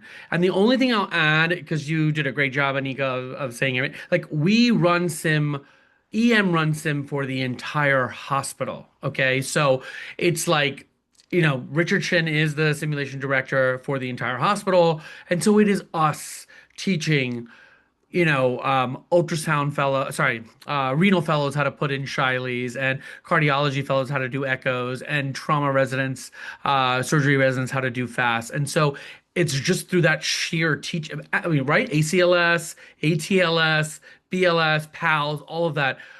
The emergency department teaches that to the rest of the hospital. And just in that alone, we develop a lot of great relationships and collaboration because they see that we know our stuff and we're teaching them, in so many different ways. And so people ask that all the time. What's the relationship between the emergency department and other departments? And it's excellent. And a lot of that has to do with the simulation department. I would add that if you are interested as a resident in simulation, you have the opportunity to not only work with any of the faculty that we have, but we have the SimTrack meeting, which we had spoke about it before. But we also offer an elective for the residents to kind of do a high focused 2 weeks or 4 weeks with the simulation with the simulation department. We have two simulation fellows. Um, We've had two for the past 3 years. And they are working on multiple different projects with different departments as well. So you get an opportunity to see kind of the breadth and the scope of what sim touches. And it isn't just emergency medicine, although we are the best. It does involve kind of all the disciplines. So yeah. So after after sim, my second hat is wellness. I think this is probably one of the most cherished, I guess, programs or things that we as a residency do. I think there were some like snippets earlier that were mentioned that you had to work with your friends, and how many times can you say that oh, I get to work with the people that I love and hang out with, and not only am I spending 12 hours with them on shift, now I'm gonna go and go play volleyball with them afterwards. So just a little bit about the actual structure of the wellness program. So we do have some structure.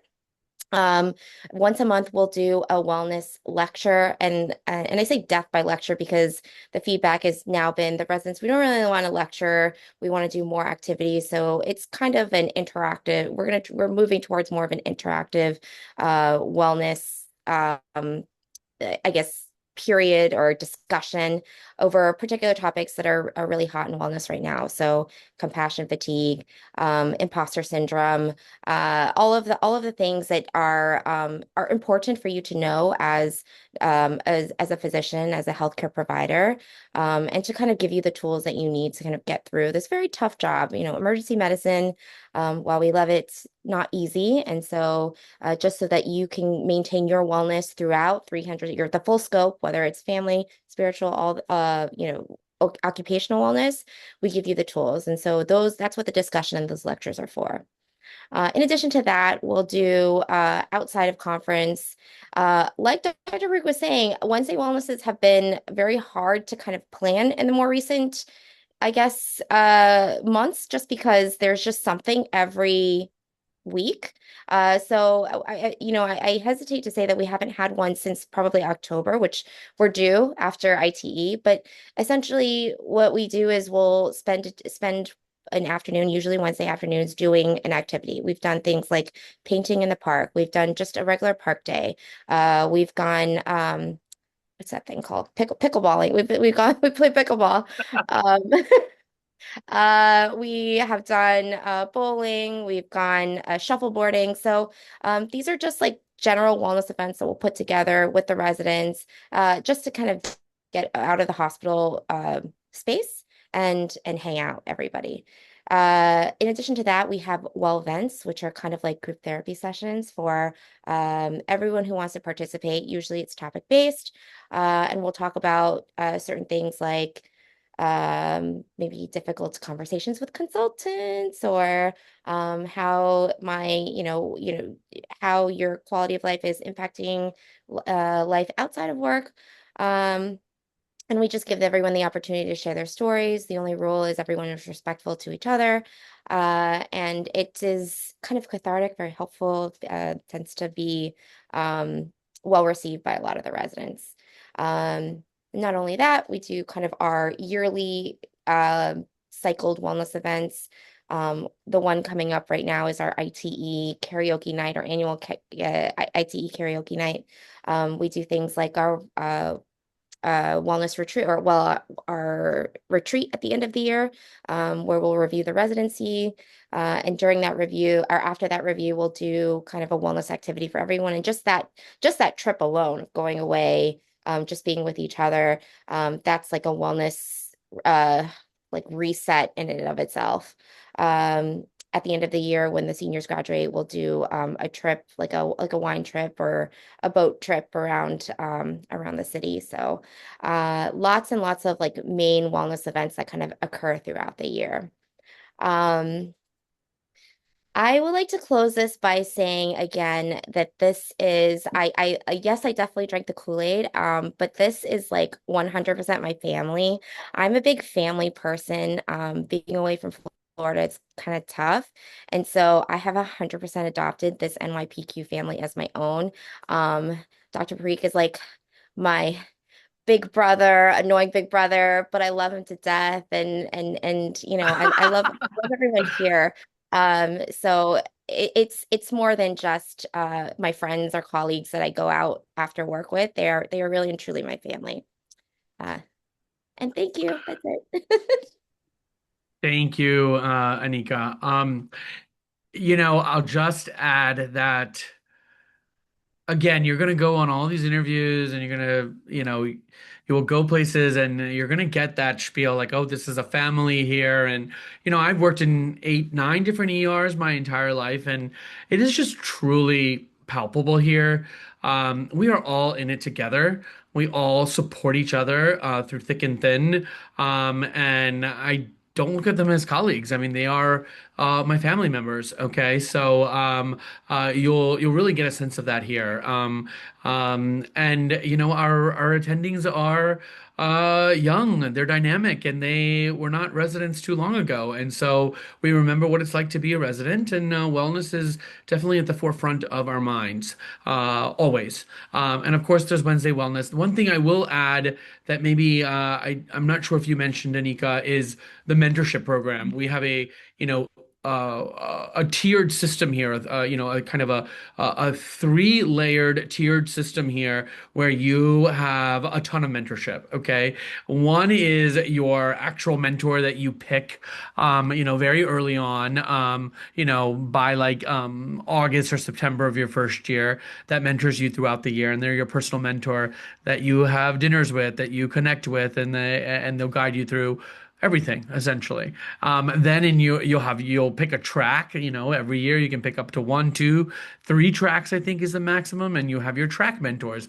And then in your senior year, as you get ready to go out into the workforce and get a job and a fellowship, you'll also have somebody who helps you with that, a job mentor per se, that'll help you with interviews and mock interviews and just connections within New York City and the rest of emergency medicine. So the mentorship program is also quite robust and very developed. I also will add that when you first start, you are the chiefs pair you up with a senior resident. So we call them bigs and littles, right?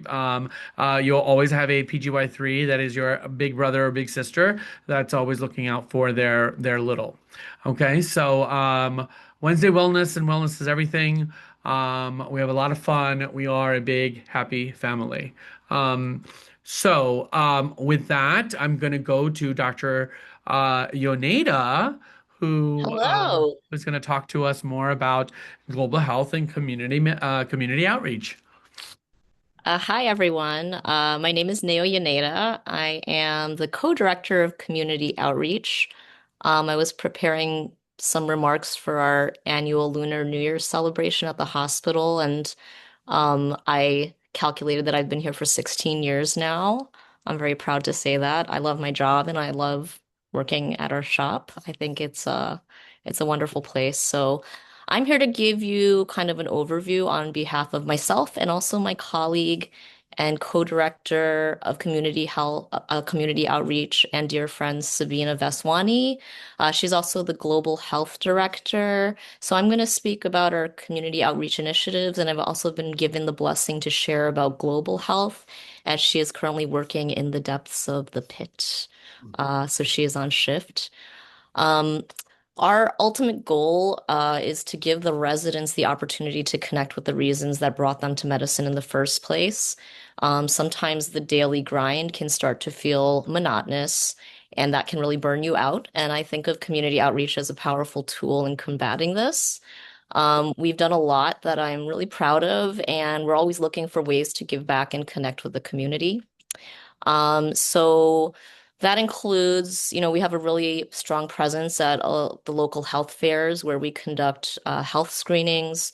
What I did recently was at a Buddhist temple, but we also set up shop in local parks, churches, street fairs, and there we provide counseling and help the local people with their health related questions.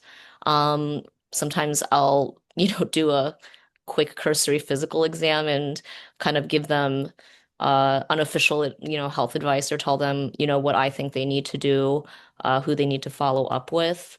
We also frequently distribute advanced directive forms and help them navigate available resources, which I think are particularly helpful to those patients who have limited access to health care, limited health literacy, lack insurance, or are undocumented with language barriers or other barriers to care, which is a big part of the population that we're proud to serve. We also provide educational lectures to different community groups and attend career fairs and meet and greets for elementary, junior high, and high school students to try to inspire the next generation of healthcare workers.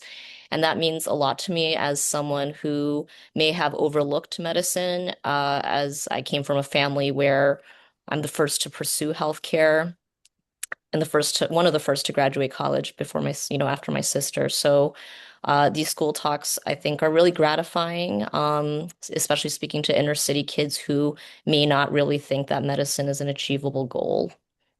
Otherwise, I'm also really proud of our collaborations with different community groups, including the Congregation at Chaim, several senior centers, the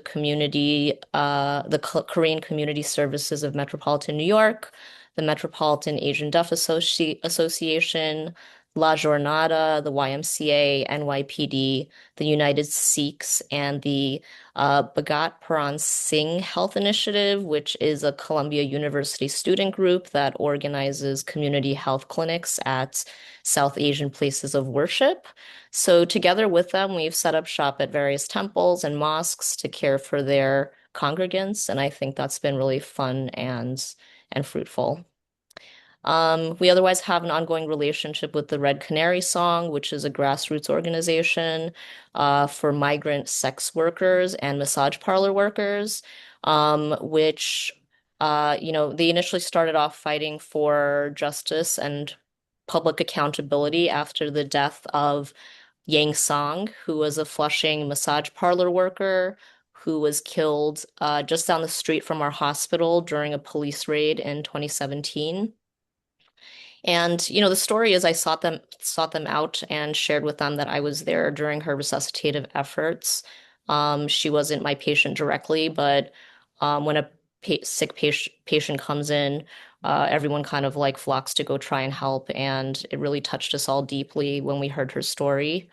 Um, it was written in the New York Times. So either way, their goal is to provide legal support, as well as accessible health care and labor rights and migrant justice for sex workers and also trafficking survivors. So we have an ongoing collaboration with them and the New York Presbyterian Mobile Sexual Health Clinic, which is a really cool mobile clinic. It's housed in a bus, and that contains everything you need to test and treat people who may not either be comfortable or may not have access to make an appointment at a typical like brick and mortar clinic. Um, Otherwise, I thought it was kind of like poetic. I'm a romantic person, but I thought it was kind of poetic that we had attended this it's called the Slut Walk. It's a collaboration that Red Canary Song does with the Intercultural Transgender Collective. And it's a march in Jackson Heights in support of migrant and transgender sex workers. And that's where my water broke. So I said goodbye Yes. to the group and our friends there, and I started climbing the subway steps. This is in 2014, and my water broke. And I remember that subway station wasn't running, so I had to walk to the next one. But either way, I made it to the hospital, and I hope to tell my son about that because I hope he'll be an ally one day. And that was an important day for not just me, but for all of us. Um, Let me see. Our interest in sexual and reproductive health extend to the establishment of ED pathways for early pregnancy loss, contraceptives, and reproductive options that are somewhat controversial, like abortions. Residents have been involved in that, as well as substance use disorder initiatives, and they're doing really amazing work to enhance the quality of care that we're providing. Um, we otherwise also, there was mention of prior volunteer opportunities like at the New York City Marathon. And we have regular appearances at the annual Queens Pride Parade, which is one of my favorite parades. Our community outreach interests are really varied, and we try to listen to the feedback of the residents. So if they tell us, I'm really interested in this, we try to seek it out. But we have a lot of interest in geriatric health, immigrant health, LGBTQ health, sex and reproductive health, as well as addiction medicine and psychiatric care. And I'm really proud of my team. I think they care deeply.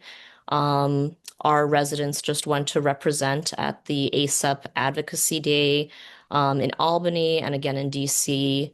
They were excused from conference for that, and really proud of them. Um, and now I will shift gears. And if you have any questions, I know we're running a little bit behind, so feel free to put them in the chat and I will answer them. But I'll also stick around at the end. But now I'm going to shift gears to speak about highlights of our global health work, which have been so productive under Sabina's approachable and very supportive oversight.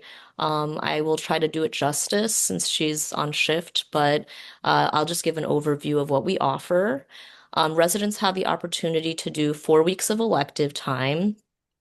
Elective time can be either clinical work, a public health focused project, or a professional niche interest like ultrasound education or simulation, and that can be here or abroad.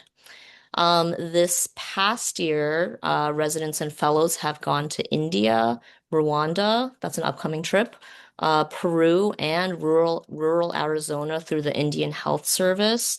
The Indian Health Service also posts doctors in South Dakota, New Mexico, and Alaska, among other places.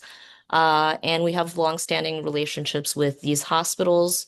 Other electives that people have done in the past include Tanzania, Argentina, Costa Rica, China, Israel, Greece, and I'm sure I'm leaving some of them out. Um, and some residents come to us and they want to explore some uncharted territory. We have been really good about helping make those aspirations reality. We really want them to get as much out of residency as they can. It's like a really important time to explore your interests. We have funding available, which is really amazing, to help offset elective expenses through the Quack Scholarship that all residents have access to, and that's up to $4,500 per residence during their training. Residents who have, pre-existing relationships with organizations can also apply to use that funding. I believe one of our residents went to present at an international conference in Japan. And if I'm not um, if I'm not confusing that for the GME funding, I believe he was able to use the Quack funding. So you can just speak to our leadership team, and we set that up. It is a scholarship that was bestowed to us by the Kwok family in honor and in memory of John Michael Kwok, our resident and dear friend, who we deeply loved. And we never want to take that for granted. And we talked about our educational blog, which is also named after him. So he is impossible to forget. But we're doing our best to make sure that all the residents and students who never got to meet him know of his legacy. And that's one of the amazing offerings of the program that he and his family made possible even after his death. So that's all I have for you guys. I also run FEMI-M and I organize some outings for the team to kind of connect and speak to issues about like equity and women's rights. And I really love my job here. So thank you for your time, and I will pass it on to the next speaker. Thank you, Nao, so much. That was amazing. It was very comprehensive. This is a very common question. I get this a lot on the interview trail. It's like, well, how do you reach out to your community? How do you connect with the community? And I think Nao just summarized everything in a nutshell. I mean, like no matter what community is, whether it's the LGBTQ community, whether it's geriatric community or the Asian community or the Korean or the Chinese, or like there is a community event that you can participate in. And if it's something that we're not already doing and you know of something to do, we are all open ears. And you come to us, you say, I want to do this, and lo and behold, it happens. Okay. You're connecting with the community every single day as physicians and providers in the ED. But also remember, we have social workers that help really optimize medical care. We have patient navigators that help provide follow-up care. We have case managers. And so, when it comes to social medicine, I guess that's the big buzzword. We tend to say, community outreach a little bit more, but it's all one of the same thing. It's going above and beyond, and really making sure that your patients are well cared for. And that definitely is happening at Queens. Come to work every day. You don't have to go on a trip anywhere. Come to work every day, and it is an exercise in global health and community outreach. Okay, so thank you, Nao. I really appreciate that. And now we're going to shift gears, and we're going to move to our chief residents. Who are all three of us, all three of them are joining us, and they're going to talk a little bit about resident life. Hello. Hi, everyone. Welcome to the webinar to learn more about our program at NYPQ. My name is Tina. I'm one of the chief residents this year. I'm Richa, also one of the chiefs. And Faria, also chief. I think that each of us could say countless things about why we love this residency program. And if you can't feel it already, it's for me, it's the people that are here and every single faculty member, staff, tech, nurses, everyone really make this place. And it is such a lovely place to learn and grow amongst people that care about you and love you so much. And I mean, I'm honored to be chief of this program and represent the program. But we are just one piece in this like great puzzle that we all work together in. I don't know if I'm not, we missed a little bit of the beginning of today. So I don't know if you guys covered some of like our great benefits that we have here. I can talk a little bit about that, or we can bring that up if that hasn't been spoken about yet. Parikh. We briefly mentioned that they're amazing and that they're highly competitive for New York City. I think NYP does an amazing job of recognizing how expensive it is to live in New York City and the rising costs of just living in New York City. Every year they get a raise, right? I mean, I'm not lying here. Just, you know, you Yeah. guys chime in. Every single year it's like, oh, salary just went up. And, you know, we are probably one of the highest salaries for, residents in the New York City area. There's obviously, you can talk about a little bit about the housing stipend and Lyft Yeah. credits and meals and like, I can do it. Okay. Sure. Yeah. So Faria mentioned with the high paying salaries, our residents make like they break six figures as second year residents, which is like uncommon to hear of. In fact, we get paid so much that Tina and I are unfortunately going to be making less next year as fellows. That's how well paid our residents are. But some of the other benefits, we have like parking that's included at the hospital. There's a parking lot that's very close to the hospital that you can park in for free during the weekdays. And there's a shuttle that comes every 15 minutes to take you to the hospital on weekends and holidays or night shifts. You can park at the garage directly across the street. We have a meal stipend that is, oh God, how much is it? 180. Yeah, 180 a month. Um, and it stretches pretty far actually. Our cafeteria does really good breakfast. We also get Lyft credit. We get $1,000 of Lyft credit every 6 months to be used to and from the hospital or to our other like sites that we have rotations at, which is also very nice, especially as someone who like chose not to have a car in residency. So on those like shifts that end at late night or when the weather's bad, I don't have to worry about like paying for a ride to work. I feel like residency is a difficult time, no matter where you go or what specialty you choose. But not having to think about these things are really, really nice because you work long hours and you're tired and there are other things on your mind. And at least you don't have to worry about, you know, your paycheck, parking, food. We get a work phone that's separate than your personal phone, so you can keep your work life separate and your personal life separate.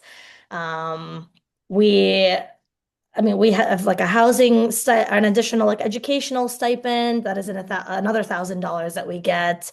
We're always encouraged to present research and go to these national research conferences and present. And Tina and I are like going to go present at a conference next month in Orlando, and so we're getting funding to like support us to go and present there, which is really nice. And we went there. We went to the same conference last year, but last year was in Seattle, so it's like you get to go to these fun places because you're representing your program academically.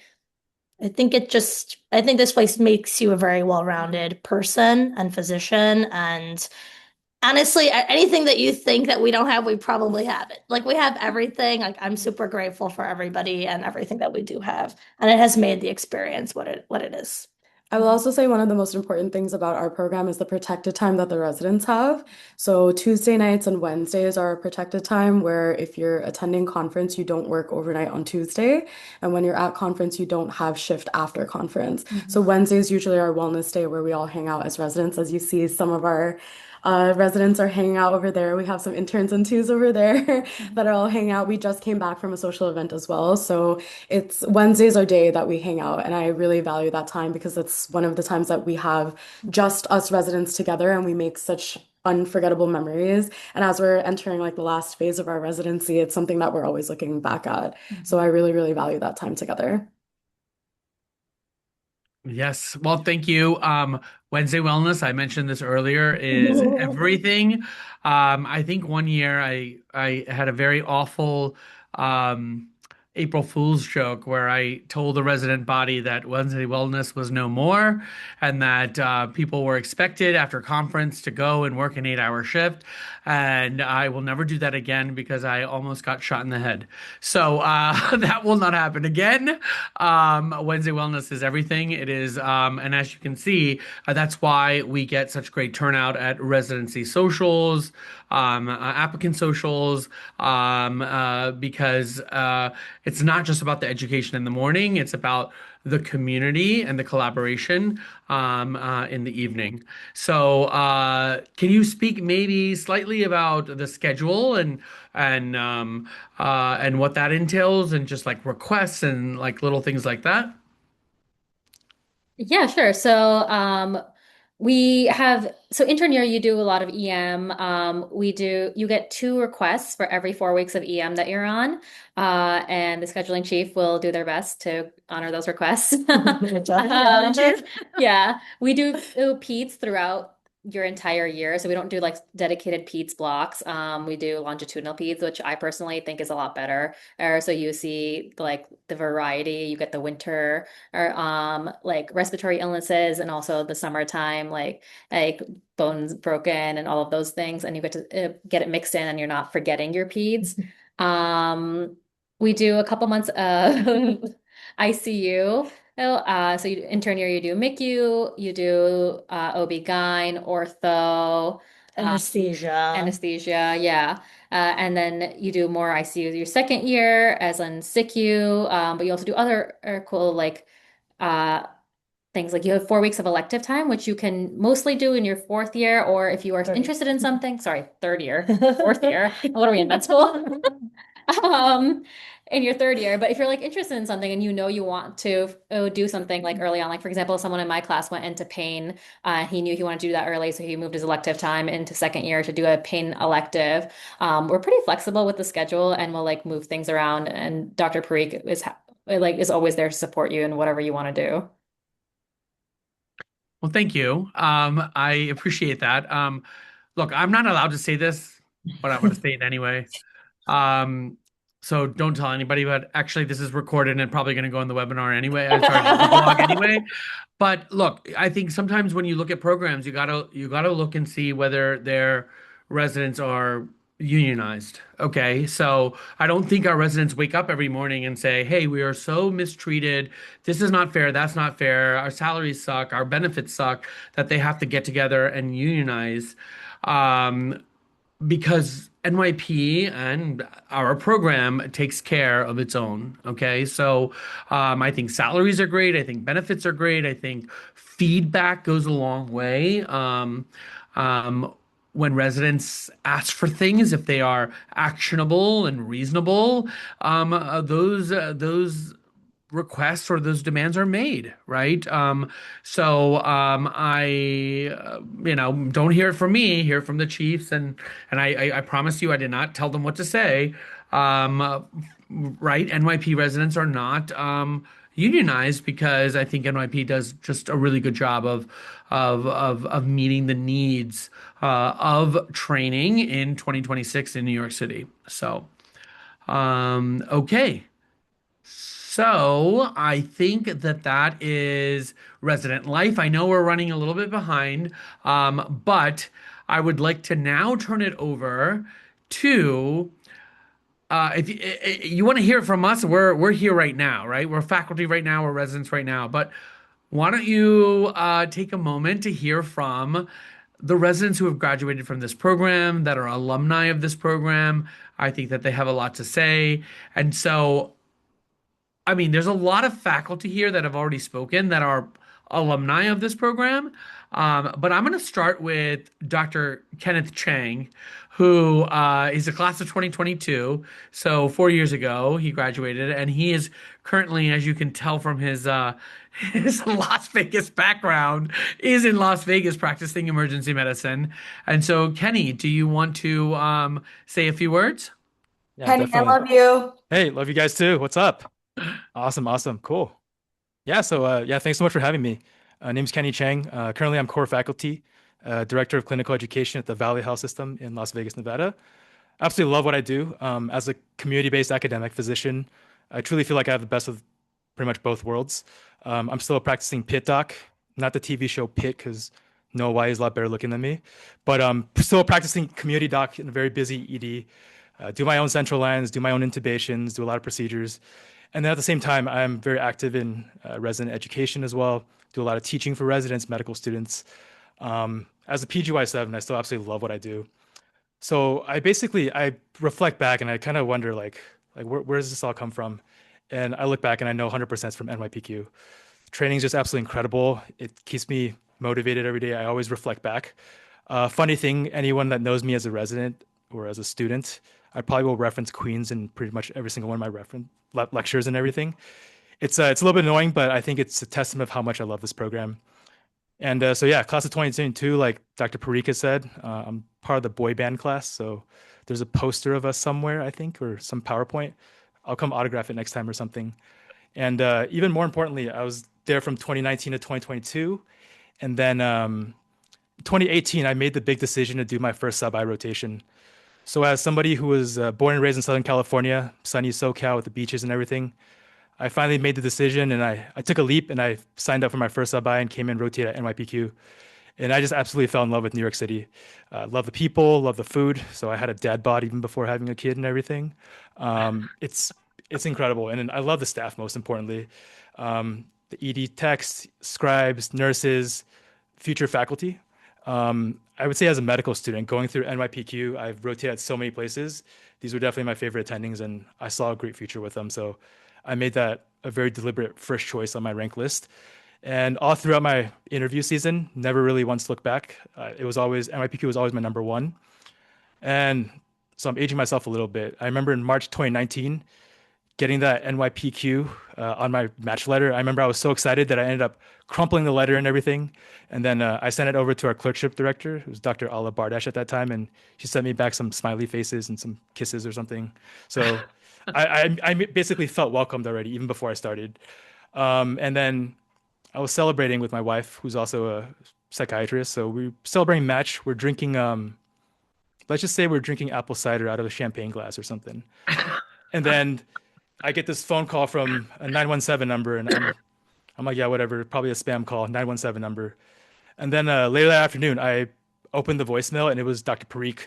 I felt his excitement, I felt his love, I felt his sincerity over that voicemail, and I still have that voicemail saved today, by the way. And this is the kind of people that you're going to be with. So I would say when you look at residency programs all throughout the country, there's always going to be incredible residency programs, but NYPQ has even more incredible people. So you guys are making a good choice, and so glad you guys are here today. So make that same leap that I did. And I'll put my email in case you guys have questions as an alum, or if you guys have questions about Vegas, want to hang in Vegas as well. Cool. Thanks, guys. Thank you, Kenny. Yes, Kenny was the class of 2022. I remember opening that email in 2019, and it was literally it was Chang, Chen, Chu, Han, and then the rest were also five guys. And I was like, did I just match a class of 10 guys, half of them Asian? And the answer is yes. But that's not how it goes every year. Okay. So we do match a multitude of different ethnicities and genders. And there are some years that we have more women than we do men. And so the match is the match. But Kenny is part of what I call the boy band class, and always a staunch advocate of our program. So thank you, Kenny. And I love the fact that Kenny is actually today in a Hawaiian shirt. I told him, I was like, do not wear a suit. You're going to look crazy. And so thank you for not wearing a suit. Okay. So, all right. But we have more people. We have Jerome and we have Kyle and we have Jesse.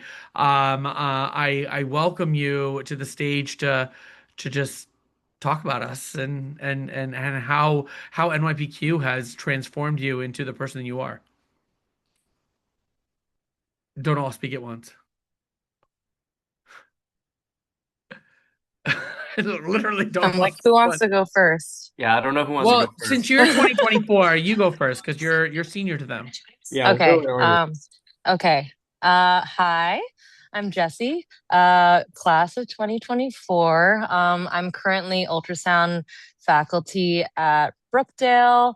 And I did my residency at NYPQ, obviously, and I did my ultrasound fellowship at MIMO.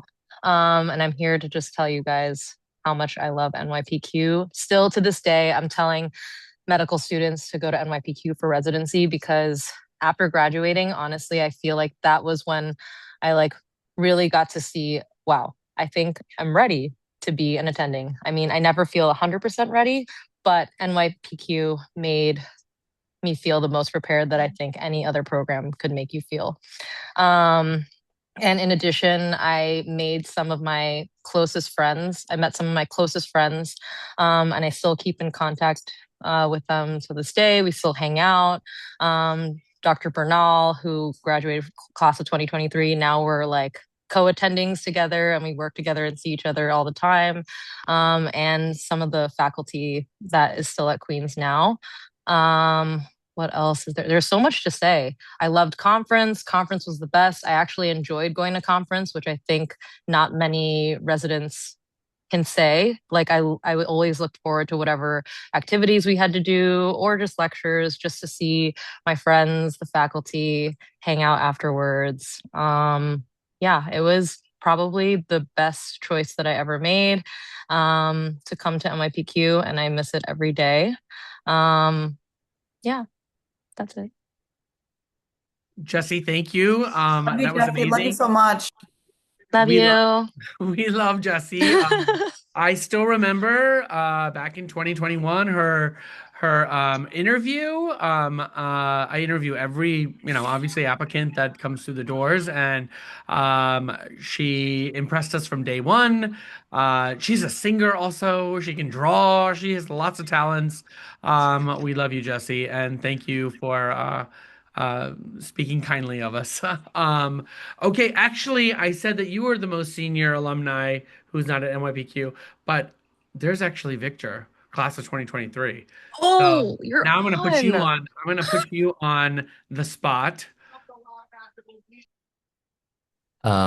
This is weird. I'm usually baby because I was always the youngest of the class. Nope, you Uh, old now. You are old. You are old queen. yes, yes, I know, I know. Hi everyone, I'm Dr. Bernal. I'm graduated 2023. Wow. It's kind of crazy to be on this side with like Kenny. He was my senior.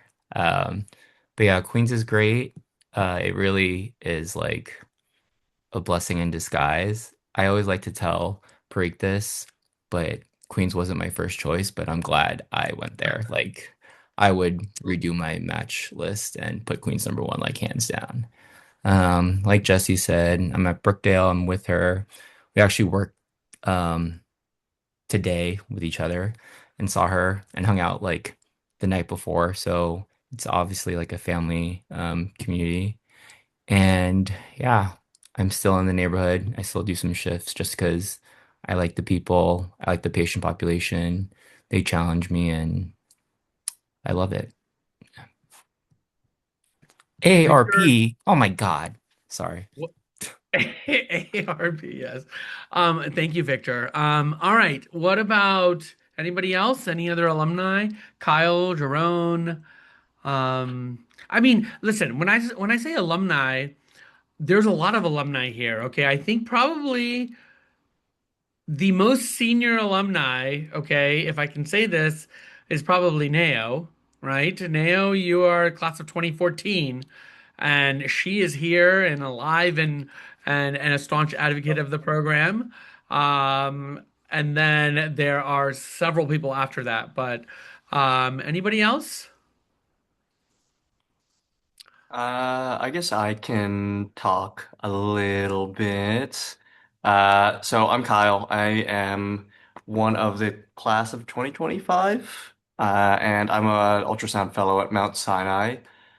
So I was in the same class as Jerome and Tom, who are also in this chat as well. So I guess generally speaking, like the transition from being a resident to an attending was like really scary, but Queens, honestly, just training there, plus the patient population and kind of like the family that I had there, really helped me get through a lot of like, I guess, the difficulties of transitioning into attending hood. So like my current class, like I don't like we talk to each other every day still, so they pretty much my second family, kind of like home away from home. And then I also, while we have like rotating students all the time, like really try to gas up our program so much because I feel like we were just trained so well, and like even specifically in critical care. So like things like things that should be scary, you feel relatively comfortable with because you've seen it before. And when like you're kind of backed up against a wall, you fall back on your training. And we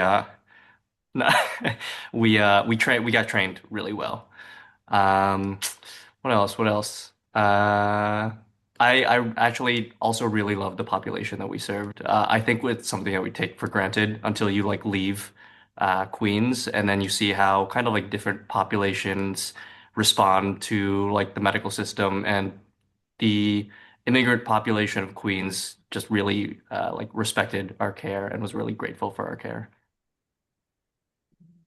All right, that's all I got. Yes, no, thank you, Kyle. All right. Anybody else? Jerome? I'm gonna piggyback off of Kyle. Also class of 2025. Residency was probably the three best years of my life, and honestly, it's because one, the people that I met there, like Kyle said, we still talk to this day, every single day in our group, in our class chat. And not only that, the classes, the two, three classes above us, and also the two classes below us, like we're consistently in communication. Like these are friends that will be forever. Um, I think in terms of preparation, I'm currently a sim fellow and also attending at Maimonides. So I see like another good program of New York too and how they function. But I feel like sometimes I'm like a double agent because in my head, I'm just like, yeah, Queens is definitely the best place to train based off of everyone that has graduated from there, including me. And coming as a 3 year program, sometimes, one of the biggest things for applicants is choosing between a 3 and 4 year program. And so we learn so much, especially like even critical care, we get so much experience in this 3 year program that coming out of residency, initially I was a little scared, but now I'm so comfortable because of the training that we had at Queens. And it's just priceless. It's irreplaceable. Parikh, like he's one of my good friends too. He's not just my program director, so like it's not that often that you develop such a close bond and relationship with your own program director. And that goes for all the other staff and alumni here as well. It's just one big happy family. And like one thing that most programs will say is the people that you meet there, that's like the thing that highlights their program. But there's just something so, so, so special about working in Flushing, Queens and the people that are there, including the patients too. Best patient population I've ever had the honor to serve. And yeah, love the place. And I would always, always recommend it. Queens was my number one option. And if I can go back in time and re-rank my list, I wouldn't change a thing. I would keep it just as it is. Thank you, Jerome. Thank you. Victor, take notes. It was his number one option. Okay. All right. Well, listen, we don't want to take too much more of your time, but we do have the residents here. The residents should, definitely chime in. I think they're all together. Is there anything you guys would like to say? And then we'll open it up for Q&A. But residents, Talk to us. No. Sorry, we didn't hear much. Say it again. We just said hi. Okay. We got two PGY2s and four PGY1s, right? Okay. Yes. There's Ricardo in the on the side too. Okay. All right, well, how about this? How about we open it up because it's already 9:07, okay? So, let's open it up to the entire webinar and students who have joined us today. Please raise your hand, ask questions. We're here to answer your questions. Happy to do so. I see Sean Rahman. Yeah, that's me. Yes. Yeah, so I actually had a question. I kind of want to pose it to more towards the residents. And excuse my voice, I have a little bit of a cold, but I was wondering what kind of culture there is when it comes to like feedback, in between like I guess like residents and medical students as well as like the attendings and the residents during their time.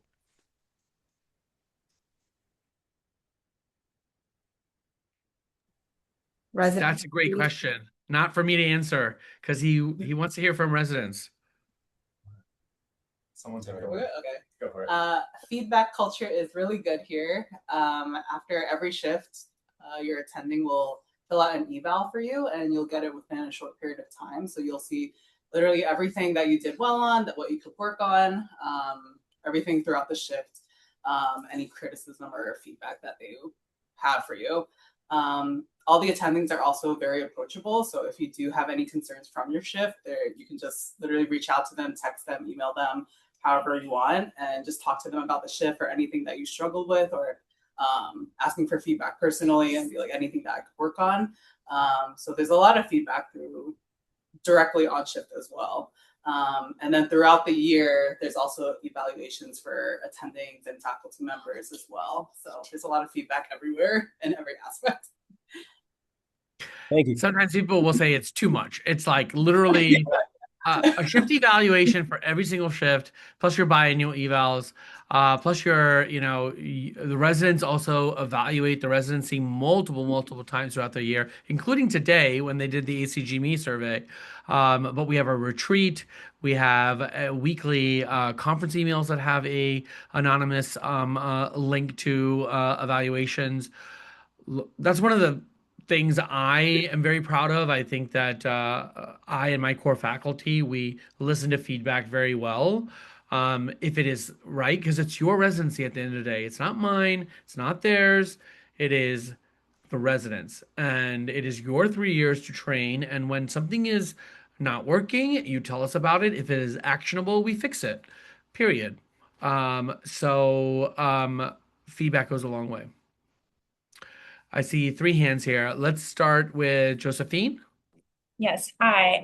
So kind of piggybacking off of that question, and then I know you mentioned that earlier, about how like each like request you guys like strive to meet it. So could you give like a specific example of like what type of request was made and what the program did to respond to that? Okay, I'm gonna start there. Okay. Is Daniel Ing here? All right. So Daniel Ing is this intern who's like, oh yeah, in the middle of my EM block, I just want to go to China for 6, 7 days and just say, present some research and this and that. And I'm like looking at it like, so you want to take literally a week off in your 2 week elective to go to China. And then I said, okay. So, right, we make it happen. And the reason was because it was scholarly activity that he had worked very hard on, that was something that he was passionate about.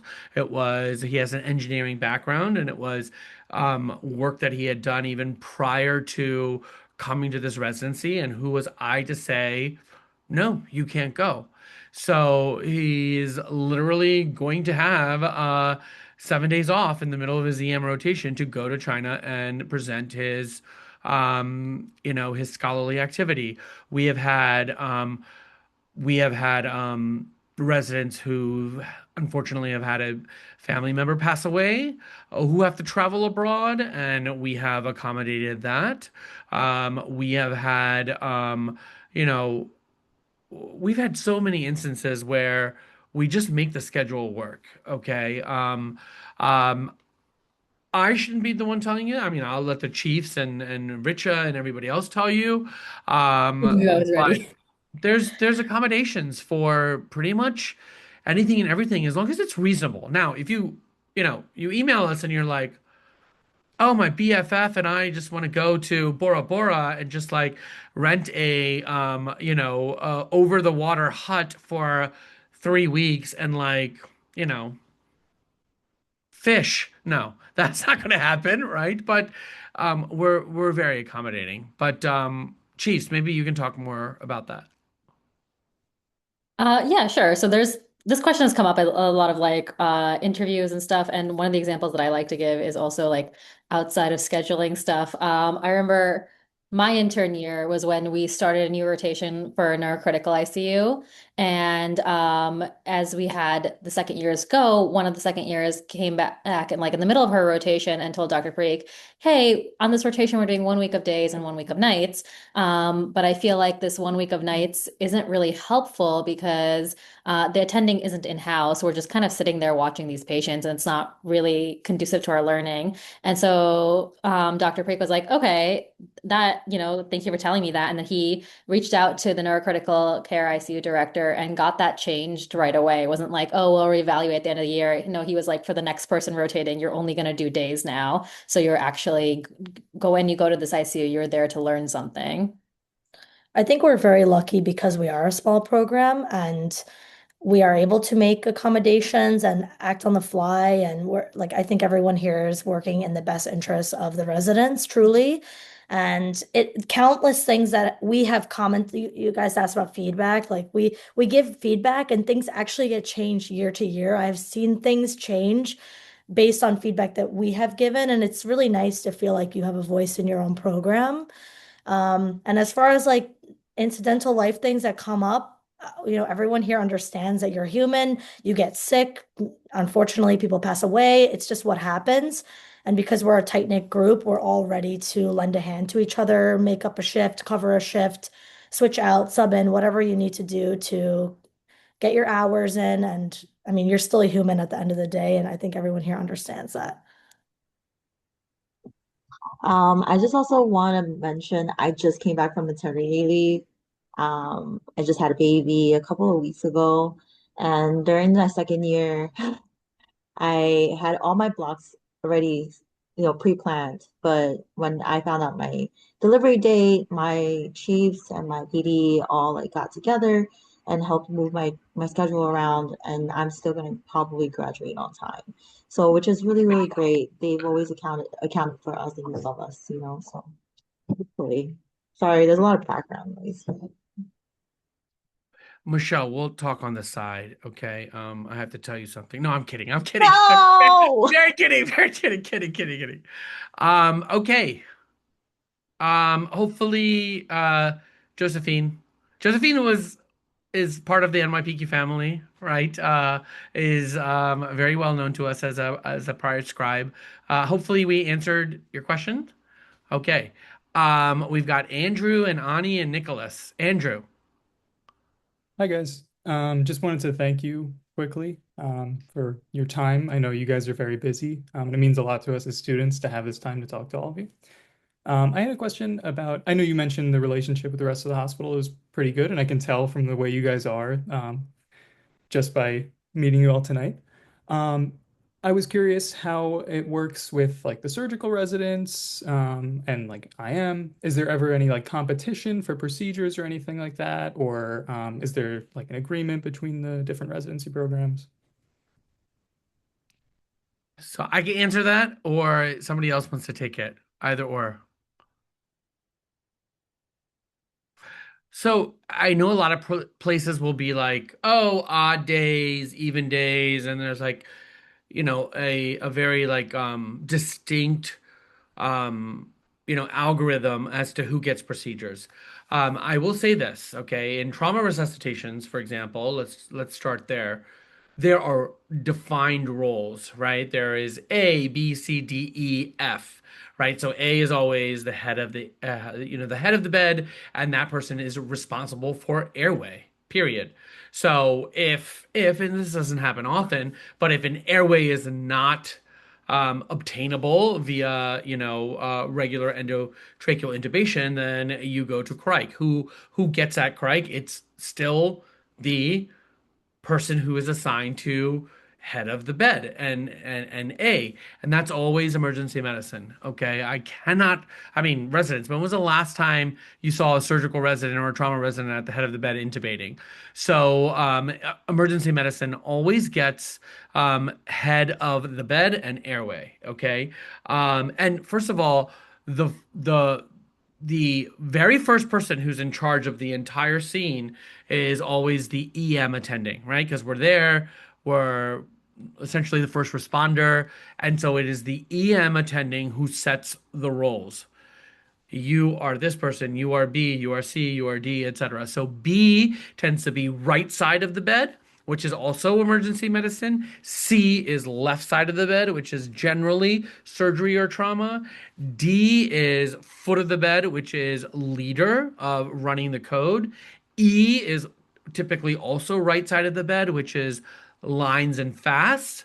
So those are your roles. So the EM attending establishes those roles right from the beginning. And so if there is a right-sided chest tube to be done, it goes to the right-sided um, resident who's role B, and that's typically an EM resident. And then if there's a left-sided chest tube, okay, well that happened to be the trauma resident, and they're doing the left-sided chest tube. Okay, so it's a pretty fair system. I think for the most part, we all play well in the sandbox together, and there is a great community of collaboration here at Queens. And we're not fighting over procedures, okay, per se. I don't know. I mean, the residents can maybe attest to that. When was the last time you had to fight somebody for a procedure? We all talk it out, we work it out. There's roles. Now, if there is a thoracotomy to be happened and you've never done one before, and typically that's a left-sided procedure, that's going to be surgery, but you're there, you are immersive in the experience, and you get to participate, et cetera, et cetera. I can't tell you the last time an ER resident, for example, did a thoracotomy, but nonetheless, most of the times it's attendings or senior surgery residents doing that, but you're there, you know how to do it, and you know how to see it. Same thing with the head of the bed. Typically, that's a trauma resident, but towards the end of your senior year, that could be also an EM3 that is running the code. Sorry, that is running the trauma.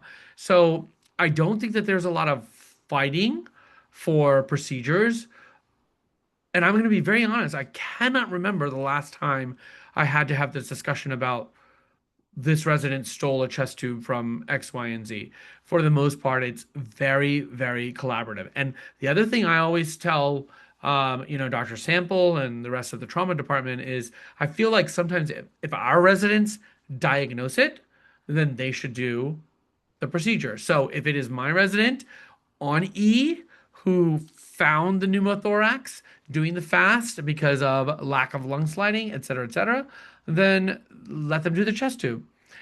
And a lot of it is based on your motivation, right? And your drive. And so if you're the one who's like, I'm scared to do it and I don't know what to do and blah, blah, blah, and you show that, then your opportunity will pass you.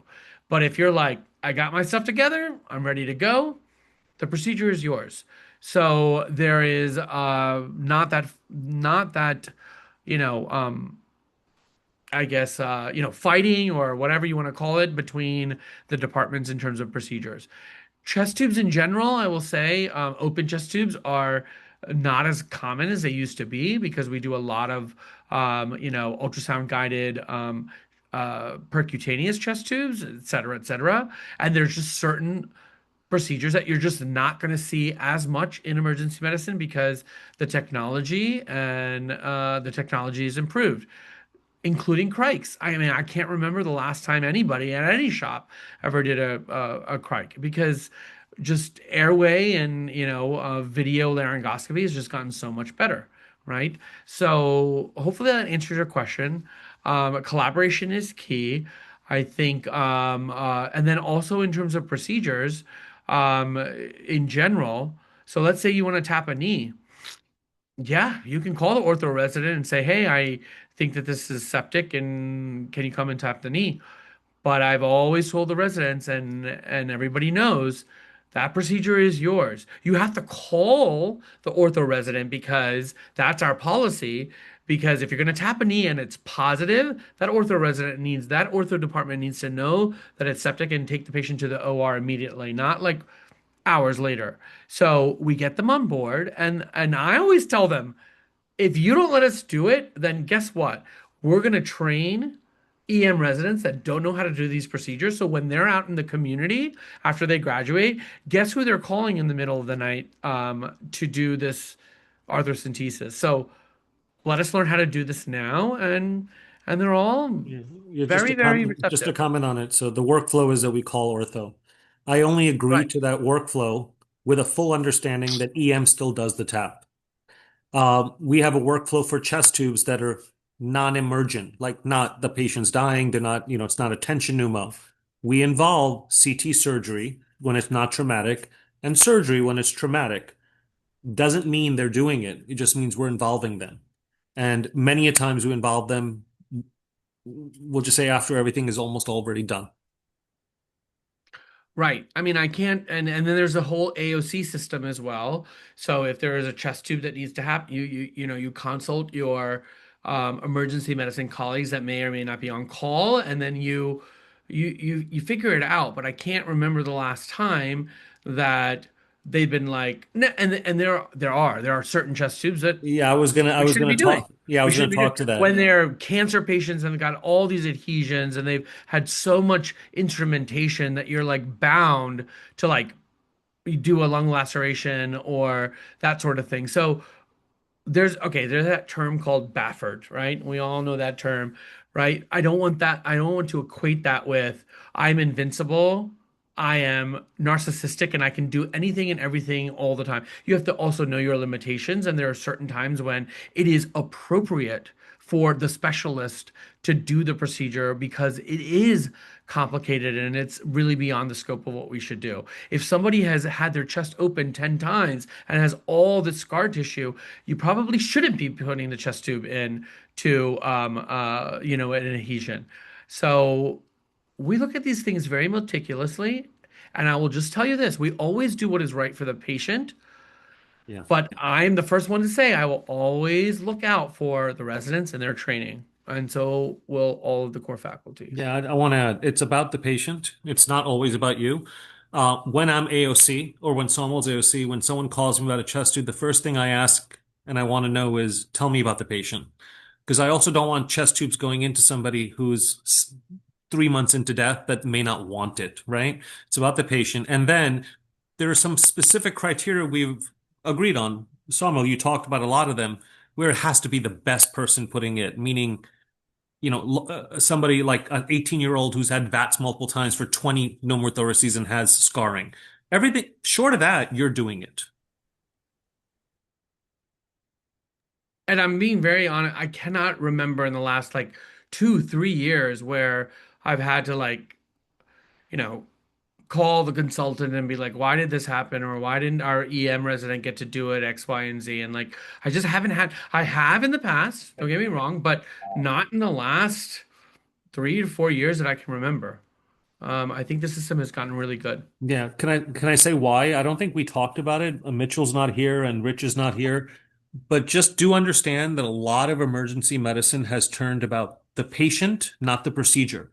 So there's a lot more push for palliative care instead of just doing something because you want to. That's probably why Sawmill hasn't been called, because all of us understand that our job is to save lives, not prolong life for painful death.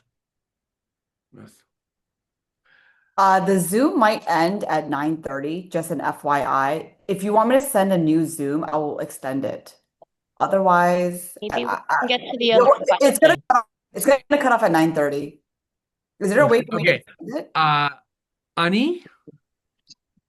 Yeah, hi, I'm Ani. Hi, everyone. I'm a third year med student, so I just wanted to ask a question because I'm looking forward to my fourth year rotations, and I'm really interested in the advanced EM rotation at NYP Queens. So I was wondering, do students get access to the EMR so that we can kind of like follow up with patient labs and imaging and all that sort of stuff throughout the day? Yes, for sure. You're Brian. gonna get access to Epic. Right? Like from your first day, we'll make sure you get set up with IT, you'll get access to the computers, and then you'll be able to see the track board how we see it. You'll be able to see patient charts how we see it and like participate as part of the team. So don't worry about that. Oh, that's Okay. awesome. I think we're going to try and answer these questions, last couple questions, as fast as possible before the Zoom ends. So, Matthew, do you want to go next? Sure. Hi.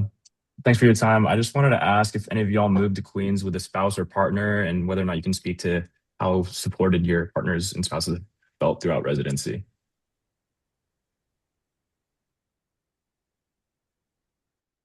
I mean, I'm from Queens, so I didn't really move here. But also my husband is a nurse, so it's been very supportive. But I feel that a lot of our co-residents do have partners and they make it work. Queens has a lot of different areas that you can live in, and not only that, there's Manhattan, there's other areas you can live in too. All this depends on what your necessities are and what your partners also is. Yeah. What Are need. are you from Queens, Matthew, or no? No, I'm not. Okay. Queens can look like Manhattan or can look like Long Island. It depends where in Queens. Thank you. And our residents have historically lived anywhere and everywhere. I mean, we have had residents commute all the way from central Jersey to come to work every day, Westchester, Long Island. The majority of our residents, I would say, probably live in Flushing, and Long Island City is huge. Long Island City and Astoria, and they commute in. But Manhattan also, tons of residents live in Manhattan. So I know we're looking at the clock, but anybody else? Well, before it goes away, and I just wanted to say thank you everybody for joining. This is recorded, and we will put it on the webinar. Sorry, we'll put the webinar on the blog, and you can always email me with any questions or the core faculty. And I hope that you enjoyed the 2026 webinar. Good luck, And we're everyone. Thank you so much, Dr. Parikh, for being such a awesome host. And I hope you guys will consider us for rotation, and we'll see you all in June, July, August, September, October, November, December, January, February. Absolutely. Have a great night. Bye-bye. Thank you.